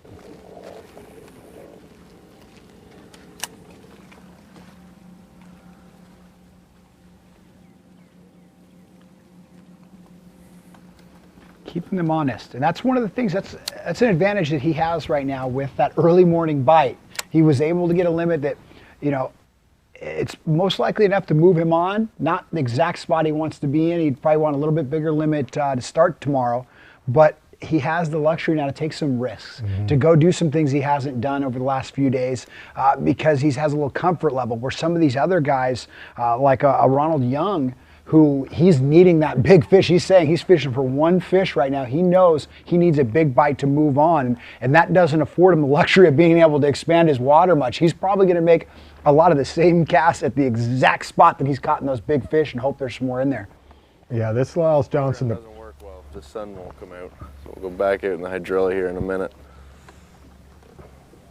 This allows Johnson to practice a little bit for tomorrow, make sure nothing's developing up there in that kind of water, make sure he's staying true to what's happening. He just doesn't want anything to get by him, you know what I mean? He doesn't want to miss something that develops that could pay off big for him tomorrow. It's a good little move. You know, at first you'd look at it and go, what is he doing? He caught so many in the open water. What's he doing up there? And this is just hey, just want to make sure, you know, 20 pounds hadn't moved up on the beds up there behind me on the bank, so.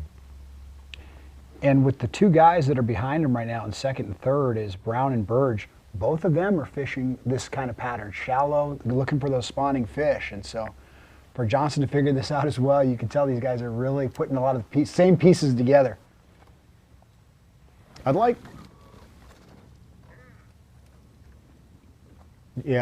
really like to know, I mean, so you have Glenn Brown and Burge down in Apopka, and they're fishing this kind of water that Johnston's fishing right here, and they're catching them. Yet in Harris, where the water's clearer, that type of water has not played at all this week. We haven't seen people fish that kind of water at all. We were in a lot of water on Thursday that had that kind of stuff on it. That's where they caught some last year. And I honestly, you know, don't know if that's a watercolor thing, if because the water is clearer, now those fish do not have to go up in that stuff for protection. They have so much hydrilla and clean water to use out there in front of them. they can stay out in that 5 to 7 foot range and do all their spawning and pre-spawning and post-spawning in the same place. That's what I have to, you heard Glenn say this lake is filthy dirty. Filthy dirty. Those bass cannot spawn in 3, 4, 6 feet of water. They have to get up there in that 2 foot range where they get sunlight penetration. And in order to be protected, they got to get up in that more emergent vegetation that you can see. And to me, it's got to be a watercolor thing. I have fished Harris before when the only place you could get a bite was around the bank like that on pad stems, Kissimmee grass, but the water was so much dirtier back then. It was, I don't even know how to describe the watercolor there. I've seen it before. It's like a pea green or a real fertile, turbid green. But when it happens like that, you have to go up there and pitch those pads and pad stems and let the lure sit there for 2 minutes before you get a bite. And that's what makes this game so much fun, is the changing of, when I looked at the schedule 6 months ago and I saw February, Lake Harris, I just assumed everybody would be in canals up on the bank sight fishing. It's just a given. And to see them all offshore is just, and some of the places that produced last year, just no good at all this year. And that's part of the game. If they were always in the same exact place every time, it may not be as fun. Now, I could make the argument that Okeechobee is sort of like that, But those areas that they get in are so big, you still have to, feel your way around into specific spots within those areas. This Harris chain is it's just an interesting playing field altogether. A lot of options. You got places for the risk takers. You got places for those more intuitive guys that, the whole locking thing is an issue with some guys. I saw Morgan in Little Lake Harris the other day. I said, lock not for you? He said, heck no, man. He said, I get in too big of a hurry when I get behind a lock. That's saying something. I mean, it's a psychological process. Locking is for guys that like to do a lot of planning and scripting. I got to get through here, get to here, get to here, get to here, and then get back through the lock. And that Griffin lock is the one I'm talking specifically about. You don't know if 30 guys are going to lock or if 90 guys are going to lock. They can only take 10 at a time, and that totally determines how long your lock time is going to be. How do you even estimate that? Some people do just not like to even play that with that. It messes with their mind too much. They'd rather stay in the Harris Basin where they can bounce around at will, fish whatever feels right at the time, and not be beholden to that clock and wonder how many people are going through the lock right now. I wonder if I should go.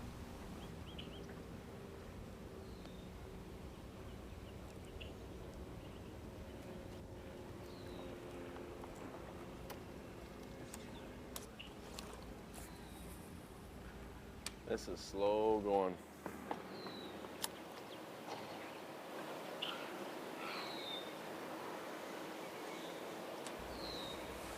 Gosh, if Johnson had something to do with in the afternoon, he could run away with his thing.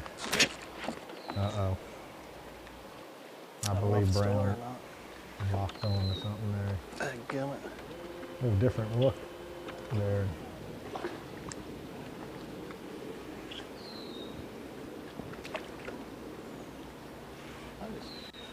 It is, I don't think it's very big.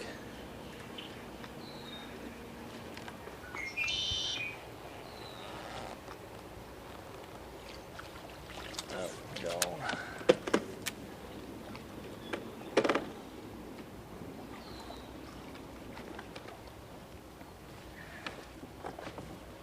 See that color water?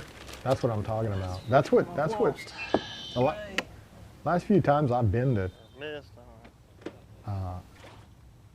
Harris, that's what it looked like. So much cleaner now.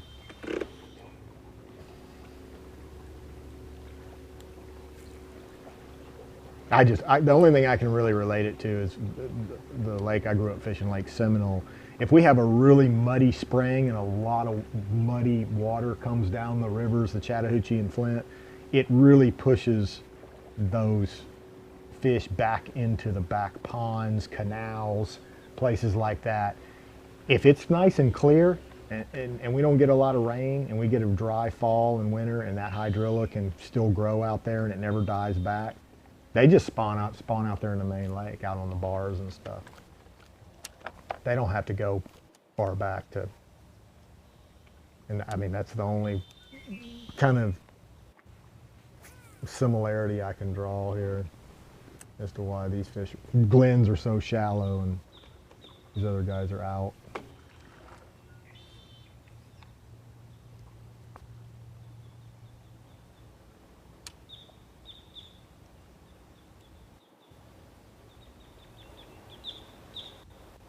Oh, golly.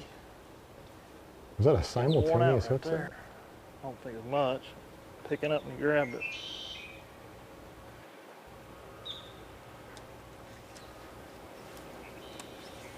Doesn't this corner look beautiful? You got the lily pads, arrowheads, the dock coming down, all that. If I was a bass, Rob, I think I would like to live right there. Not ideally with Glenn Brown looking over me, though. Mm-hmm. Which style you like better, Travis? You like that? You like what Glenn's doing all that personally? Stuff. I got bit and I Or just what put back Johnson's in there and all that stuff just shook. I really like what Brown is doing because of how much scenery there is to look at. Mm-hmm. You know, a fisherman like myself, I don't catch as many fish as these guys do. I need more stimulation other than the fish catching. And with Glenn Brown, there's so much more to watch and be aware of, and the little nuances to pick up. Where Chris Johnson, he really is putting all this together in his mind. He's making that mental picture of everything going on when everything really, to us looking right here, looks exactly identical.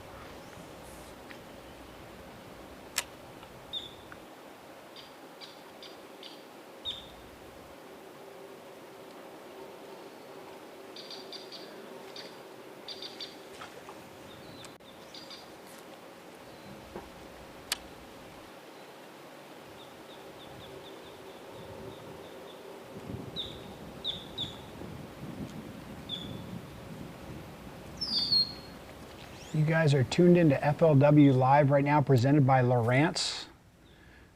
We are on the Harris Chain of Lakes, day 3. We got one more day left of this tournament, Rob. 30 anglers are fishing today. Only 10 will be moving on to the 4th and final day, competing tomorrow for up to $125,000 grand prize. And there's a lot of anglers sitting in that 11th through 15th spot right now, just hoping for that big fish to move on. But for you guys that are tuning in live right now that are not in the Florida area, you can tune back in at 4 o'clock to watch the conclusion of day 3 and figure out who moves on FLWfishing.com. And Chris Jones will be weighing in those fish and always putting on a good show for that. And then for anyone that's in the area, you can go to the live weigh-in and actually meet these anglers, see it, and it's always a fun time because you get to see some quality big fish be weighed in. It gets you jacked and excited about actually going out fishing for yourself. That's over at Venetian Gardens at 4 o'clock. Pattern's been working all on this end of the lake. You know, if I pretty much see the right stuff, and you can get bit in it here and there. Don't have to practice it, just run it and fish it all. Mm-hmm.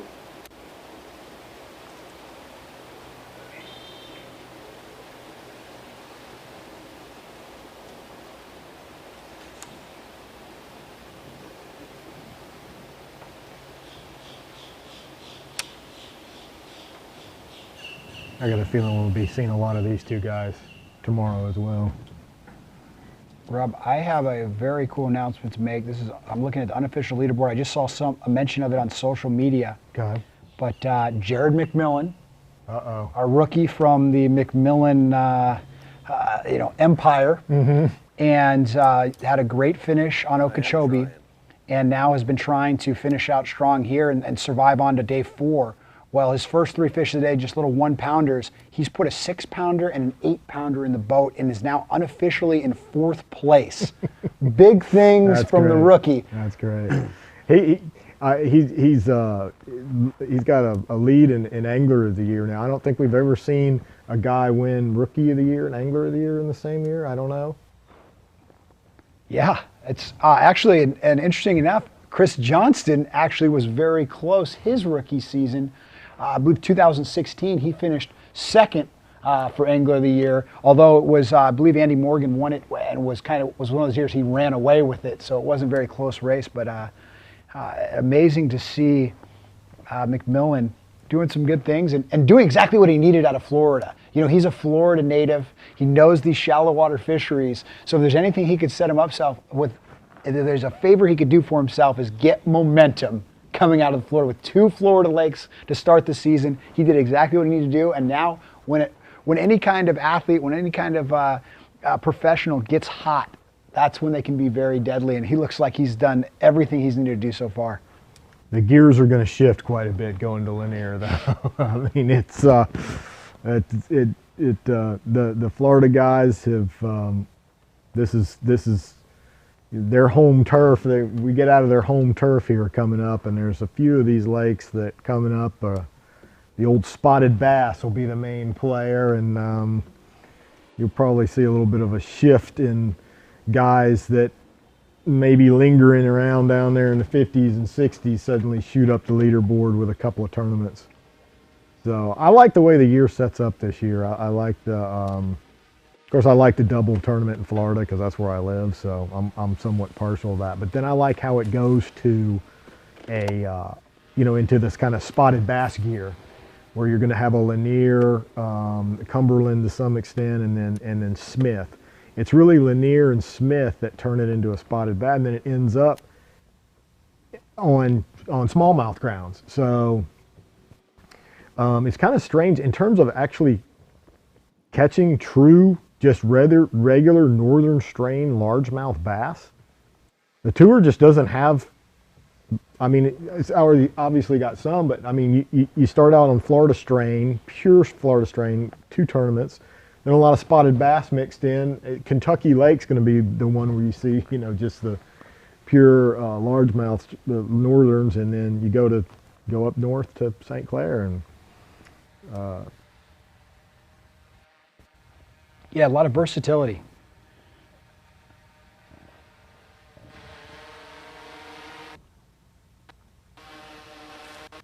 And it sounds like the drone is in the air. Drone's in the air.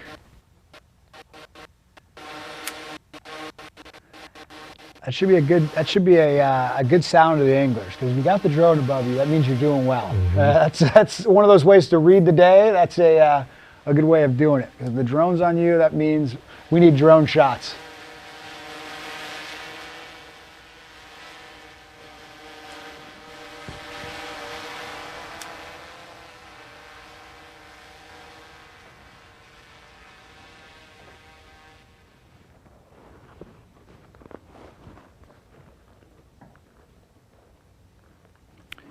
I don't think Chris Johnston's got a fish in the last few hours. He said after his flurry's over with in the morning, he hits a post. I'm back over to Matt Greenblatt, who's not catching fish like he had over the first 2 days, but still staying in it. He's currently in 5th place right now. Peck, peck, peck, peck, peck. He came back and got it. There he goes. You might be able to get a look at what Greenblatt's been throwing. I haven't really been able to figure that out yet. Not a lot of rods on any of these guys' decks. There's a good fish.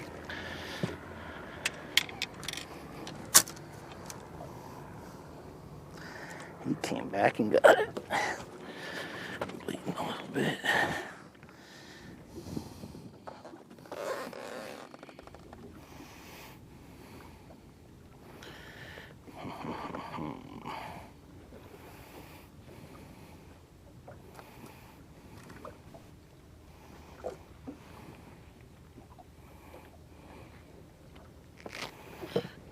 You have this one.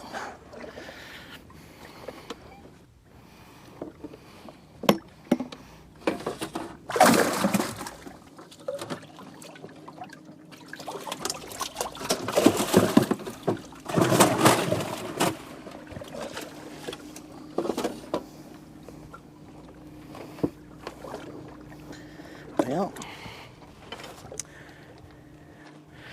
he ain't much, but he's won.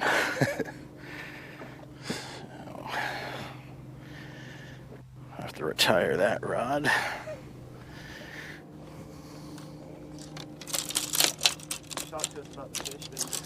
That one bit it and dropped it, and came back and immediately got it again. When he got it the second time, he took it a little deep, so we gave him the hook. We don't want to hurt him, so we're going to change rods now.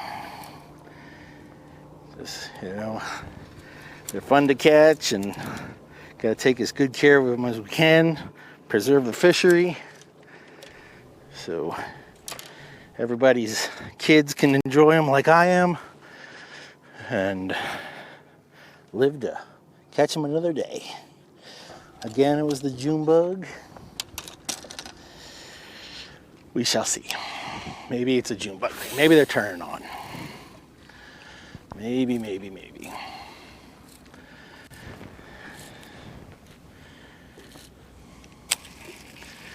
Don't really like this rod though. I'm gonna change rods again. Yeah.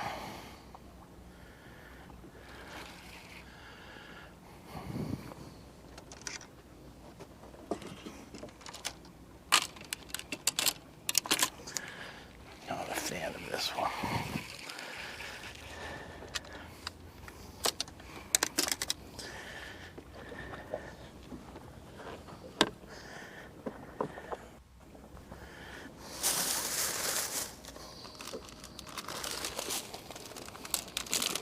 You know, one of the things that Greenblatt is doing is just keeping himself in this game.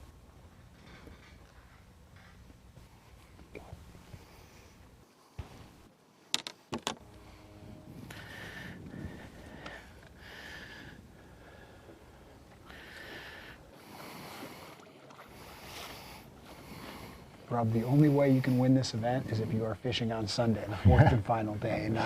And you know, not every single day is going to go your way. You're going to have those big days, and you're going to have some bad days, but you want to minimize those bad days. You want to make sure that you don't have a horrible day, and Greenblatt's really done a good job. And these are not the fish he was dreaming about last night, but he's not getting frustrated. He's eking out, and he's just calling up, and he doesn't realize what place he's in right now, but he's currently in 5th place on the unofficial leaderboard, which is, I mean, he'll take that all day long going into the 4th day. Yeah, he's holding himself in there. Doing the crazy Ivans all the way around.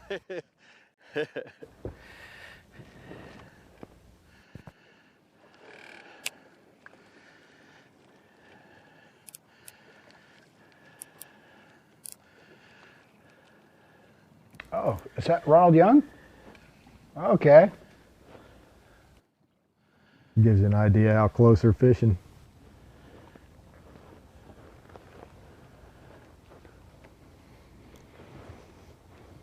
Looks like Ronald making a little bit of an adjustment. As before, he was a lot closer to the bank and everything. Maybe moving out, seeing if these fish are expanding.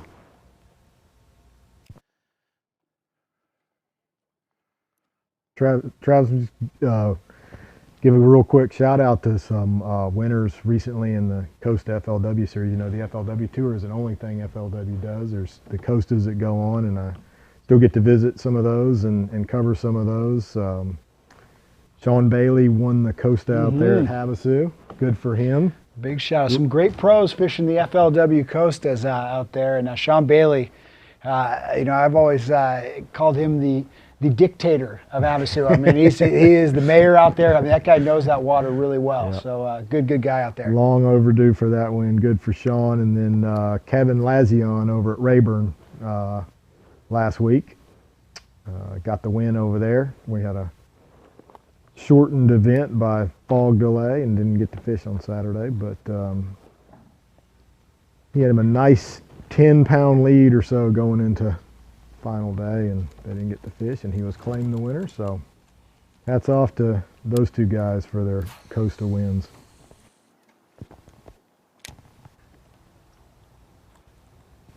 Looks like Demetrius has pulled right up on the bank now.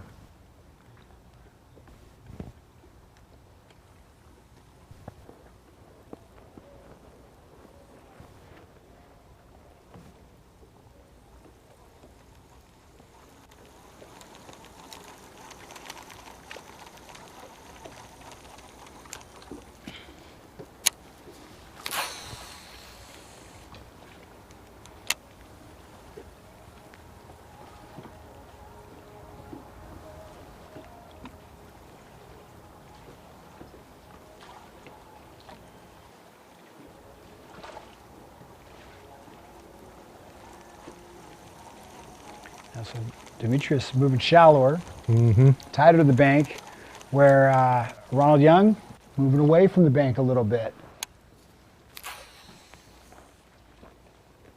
And Chris Johnston, he moved in to fish shallow. And, he said he got a bite right off the bat, which is usually a good sign. But talked about that sun disappearing. This cloud cover came up and everything, so that basically kind of discouraged him from fishing shallow. So I don't think he really got a definitive answer of whether that shallow bite was going on, right? I mean, he didn't get to see that fish he broke off because he didn't break off the fish, really broke off because it snagged up on some roots.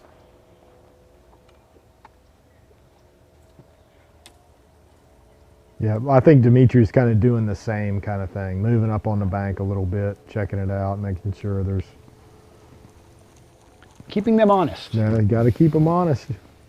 There's no doubt about it. They'll make you look like monkeys, get up there and start spawning everywhere, and then you miss the whole adjustment and don't get on it for the final day. And you have to call.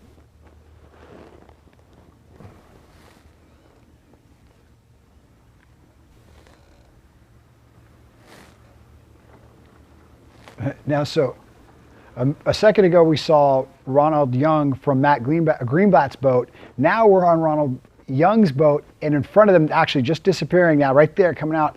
I believe that's Chris Johnston. Yeah, there we go. These guys, of all the areas, this is definitely a productive area they're fishing. Really seems like the only one that's getting some fish right now is Greenblatt. There's Greenblatt in the distance there. So that's going to be interesting talking to him tonight. Granted, if he moves on, ask him what he thinks he's doing different than the other three anglers that are out there. What's that?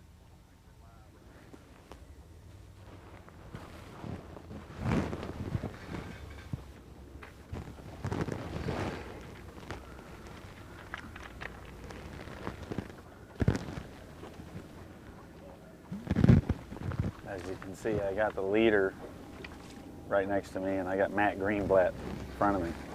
So we're all fishing for the same one. I just hope it's me that actually pulls it out of there. Not that I don't wish them good luck, but this is where I caught both my 7s yesterday.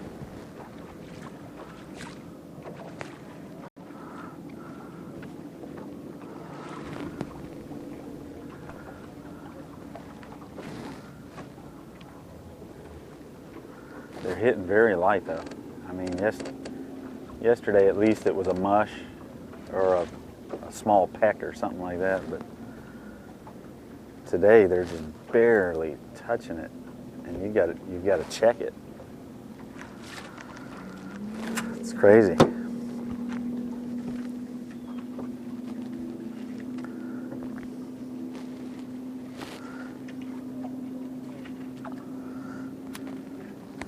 Barely holding on to it. I think they're on to us, George.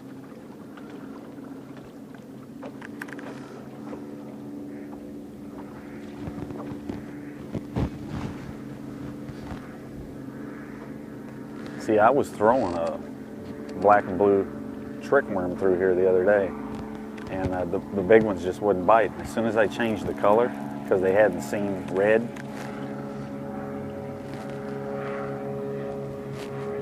one after another. But not today.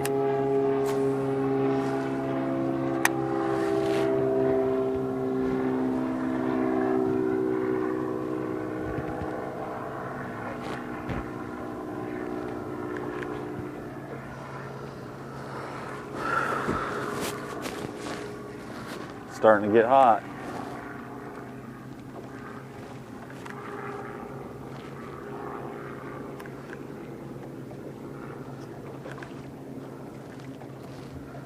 Still waiting on that one big bite.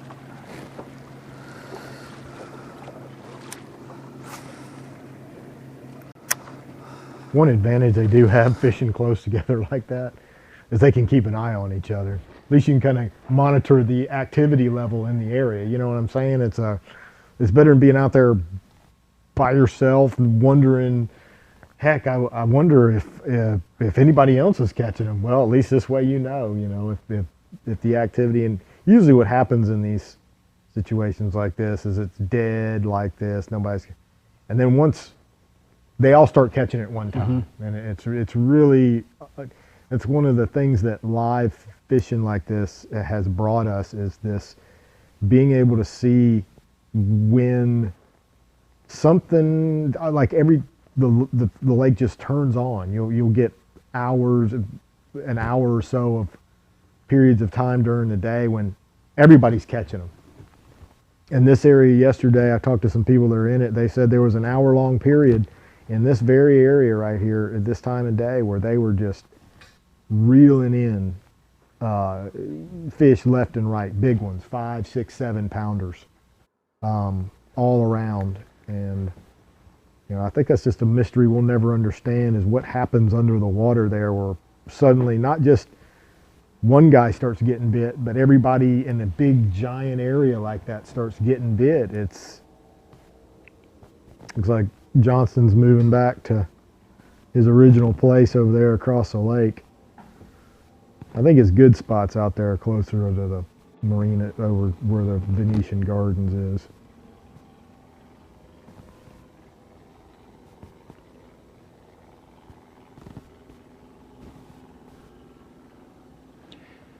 And you're so right, Rob. Those guys, if there's obviously drawbacks to lots of people fishing one area, right? They're catching, there's only so many fish to be caught. But when it's happening, those guys are going to keep an eye on each other. They're going to watch, pick up on cues on each other, and they're all learning from it. It's all a well-known thing. They're all keeping an eye on each other. Right. And that affords somebody like Chris Johnston to move in shallow, check those fish in shallow. But you better believe if he stayed in there any longer, some of those other guys, Nat Greenblatt, and also Ronald, are going to move in a little shallower too, because they'll realize those fish possibly moved in closer.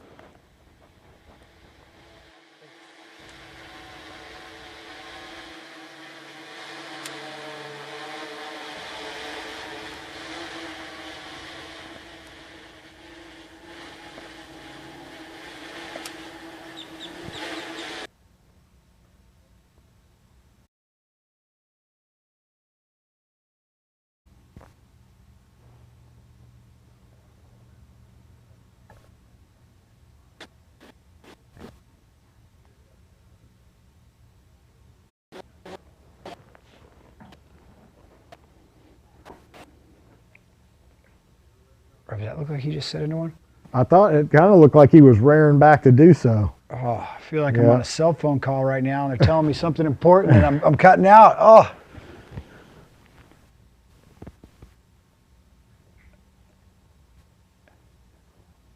And I did hear that drone. Yeah, it could be. There might be a lot of stuff in the airwaves right now, because we're trying to get a cell phone signal out. Obviously, that drone is operating on some kind of signal.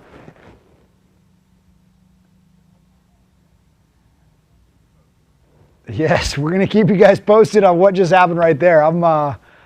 That could have been a game changer. It did. It looked like he stepped back and then it froze up right as he was swinging right there. I don't know. That's kind of what it looked like. That's a good teaser right there. Stay tuned after the commercial break.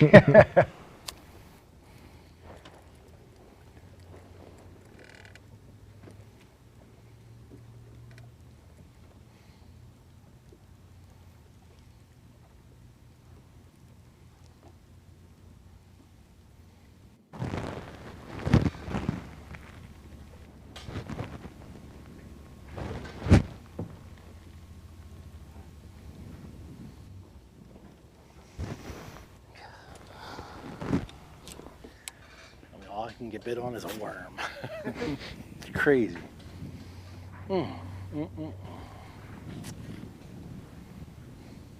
These guys don't want to be fishing slow.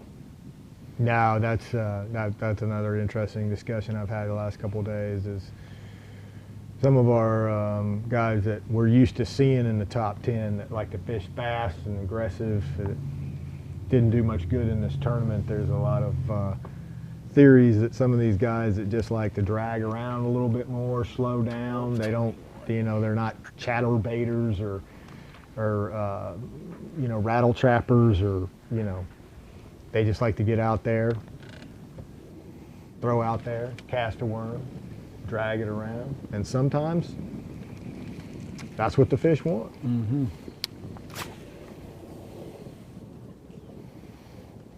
They, you know, I had some people say it's become a dragger's tournament, and in large degree it has, but you still have Chris Johnson. He's not dragging. I mean, he's throwing a reaction bait. But definitely working baits that can be stopped. They can be slowed down. You know, he's throwing that rip bait and he's giving quick pauses, but that's an early morning thing. And then how he's throwing that lipless crankbait later on is he's just lifting it off the ground, dropping it back down. He says he gets his bites. His bites are always coming when that bait is falling. And there you go. It looks like he's throwing the lipless again. Just come to a fresh spot where caught 2-3 pounders here the first day, and again it's a hydrilla edge, 12-foot water, and I'm just gonna try a couple different baits, bouncing stuff around the bottom, drag a worm a bit.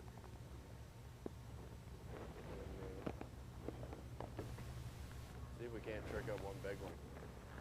Long overdue for a bite.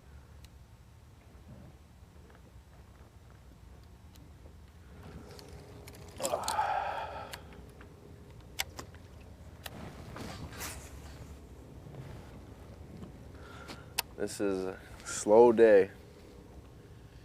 Almost tempted to go look for beds, but I think I got a better chance just casting out in this hydrilla.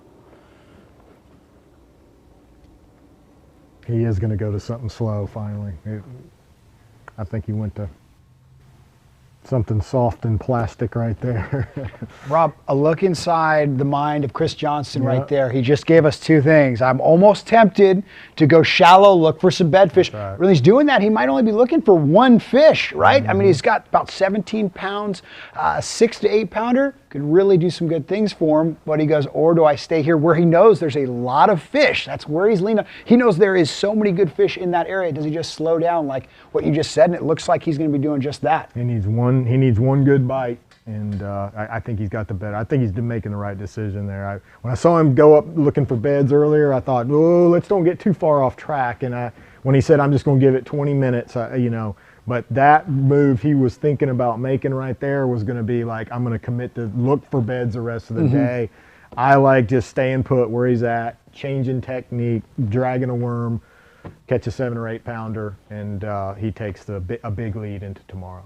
And sometimes just going up and checking really quick sometimes just gets it off your mind. All those anglers are trying to figure out what's going on, and he went up there for 15, 20 minutes or so, and now is back here, feels probably a little bit more confident about hanging out.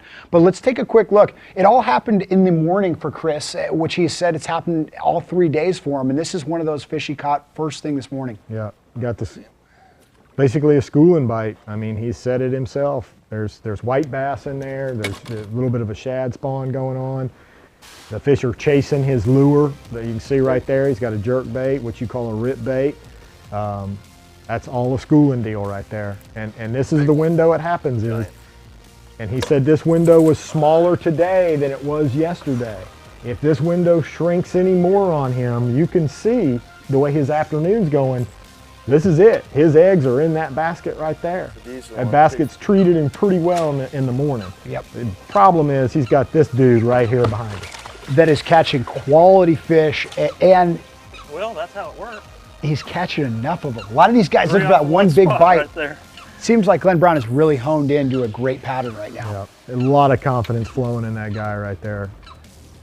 He's not deciding right now, well, should I go look for ones on bed? He's probably, you know, covering more of that type water. Number 5. Whew, that's pretty. Yeah. Love it. Right there, those two guys making some strong pushes for that lead spot going into the 4th and final day tomorrow. Payday, as Chris Jones likes to say, only 10 of these anglers are moving on. So that caps off our live coverage. But these anglers still have 3 more hours on the water to fish today, and all of them trying to make those top 10 spots. So we're still going to see some changes in the leaderboard. We've got some different anglers that have made some moves. Zach Burge, Jeff Gustafson. There are some guys that are that we didn't see in the top 10 that we're going to be seeing tomorrow, and probably a couple new faces on our live coverage when we cover those top 5 guys going into tomorrow. So, but for you guys that want to watch the live weigh-in online, make sure you check back in at flwfishing.com at 4 Eastern. And then for you guys that are out there in the area, like I said, go by Venetian Gardens, check out the weigh-in live. There's nothing like it. And then we will be continuing live coverage tomorrow, 8:30 a.m. sharp Eastern time. For all you guys watching out in my neck of the woods in California, thank you guys for tuning in at 5:30 a.m. That's some diehard fishing fans. But we'll be picking up with live coverage and be crowning a champion with $125,000 tomorrow. So you guys aren't going to want to be missing out on that. Yep, I think it's going to be the Johnston-Brown battle, and I like it because it's 2 different ways of fishing. You know, that's what makes this format so much fun, is having 2 different styles going on. When it's kind of the same style, you know, like we had at Okeechobee, you know, I know it gets dry, it can get a little boring, but when you got this guy doing this and this guy doing this, that makes it fun. Absolutely, absolutely. And you know what, we'll see what comes in, but one of the things I keep pointing out, Jeff Gustafson, another Canadian. It will be interesting to see 2 Canadians fishing on live tomorrow. We had a ton of comments on Facebook today of people rooting for their, their Canadians and representing up north up there. And then Jared McMillan. Would love to see him make the top 5 tomorrow so we could watch him fish live. It's good seeing a young guy, fresh blood to the sport, making a push and getting to do some fun things. Oh, little Mac. Well, guys, that concludes our live coverage brought to you by Lowrance. We will be back, same place, same lake, to crown a champion tomorrow, starting a live coverage starting 8:30 a.m.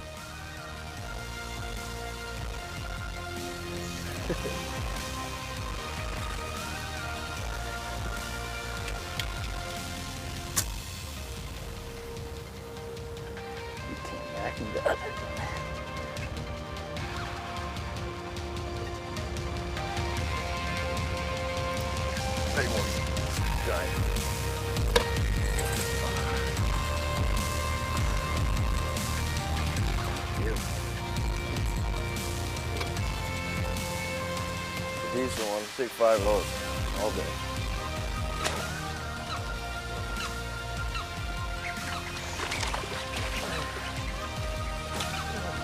Well, that's how it works. 3 off of 1 spot right there.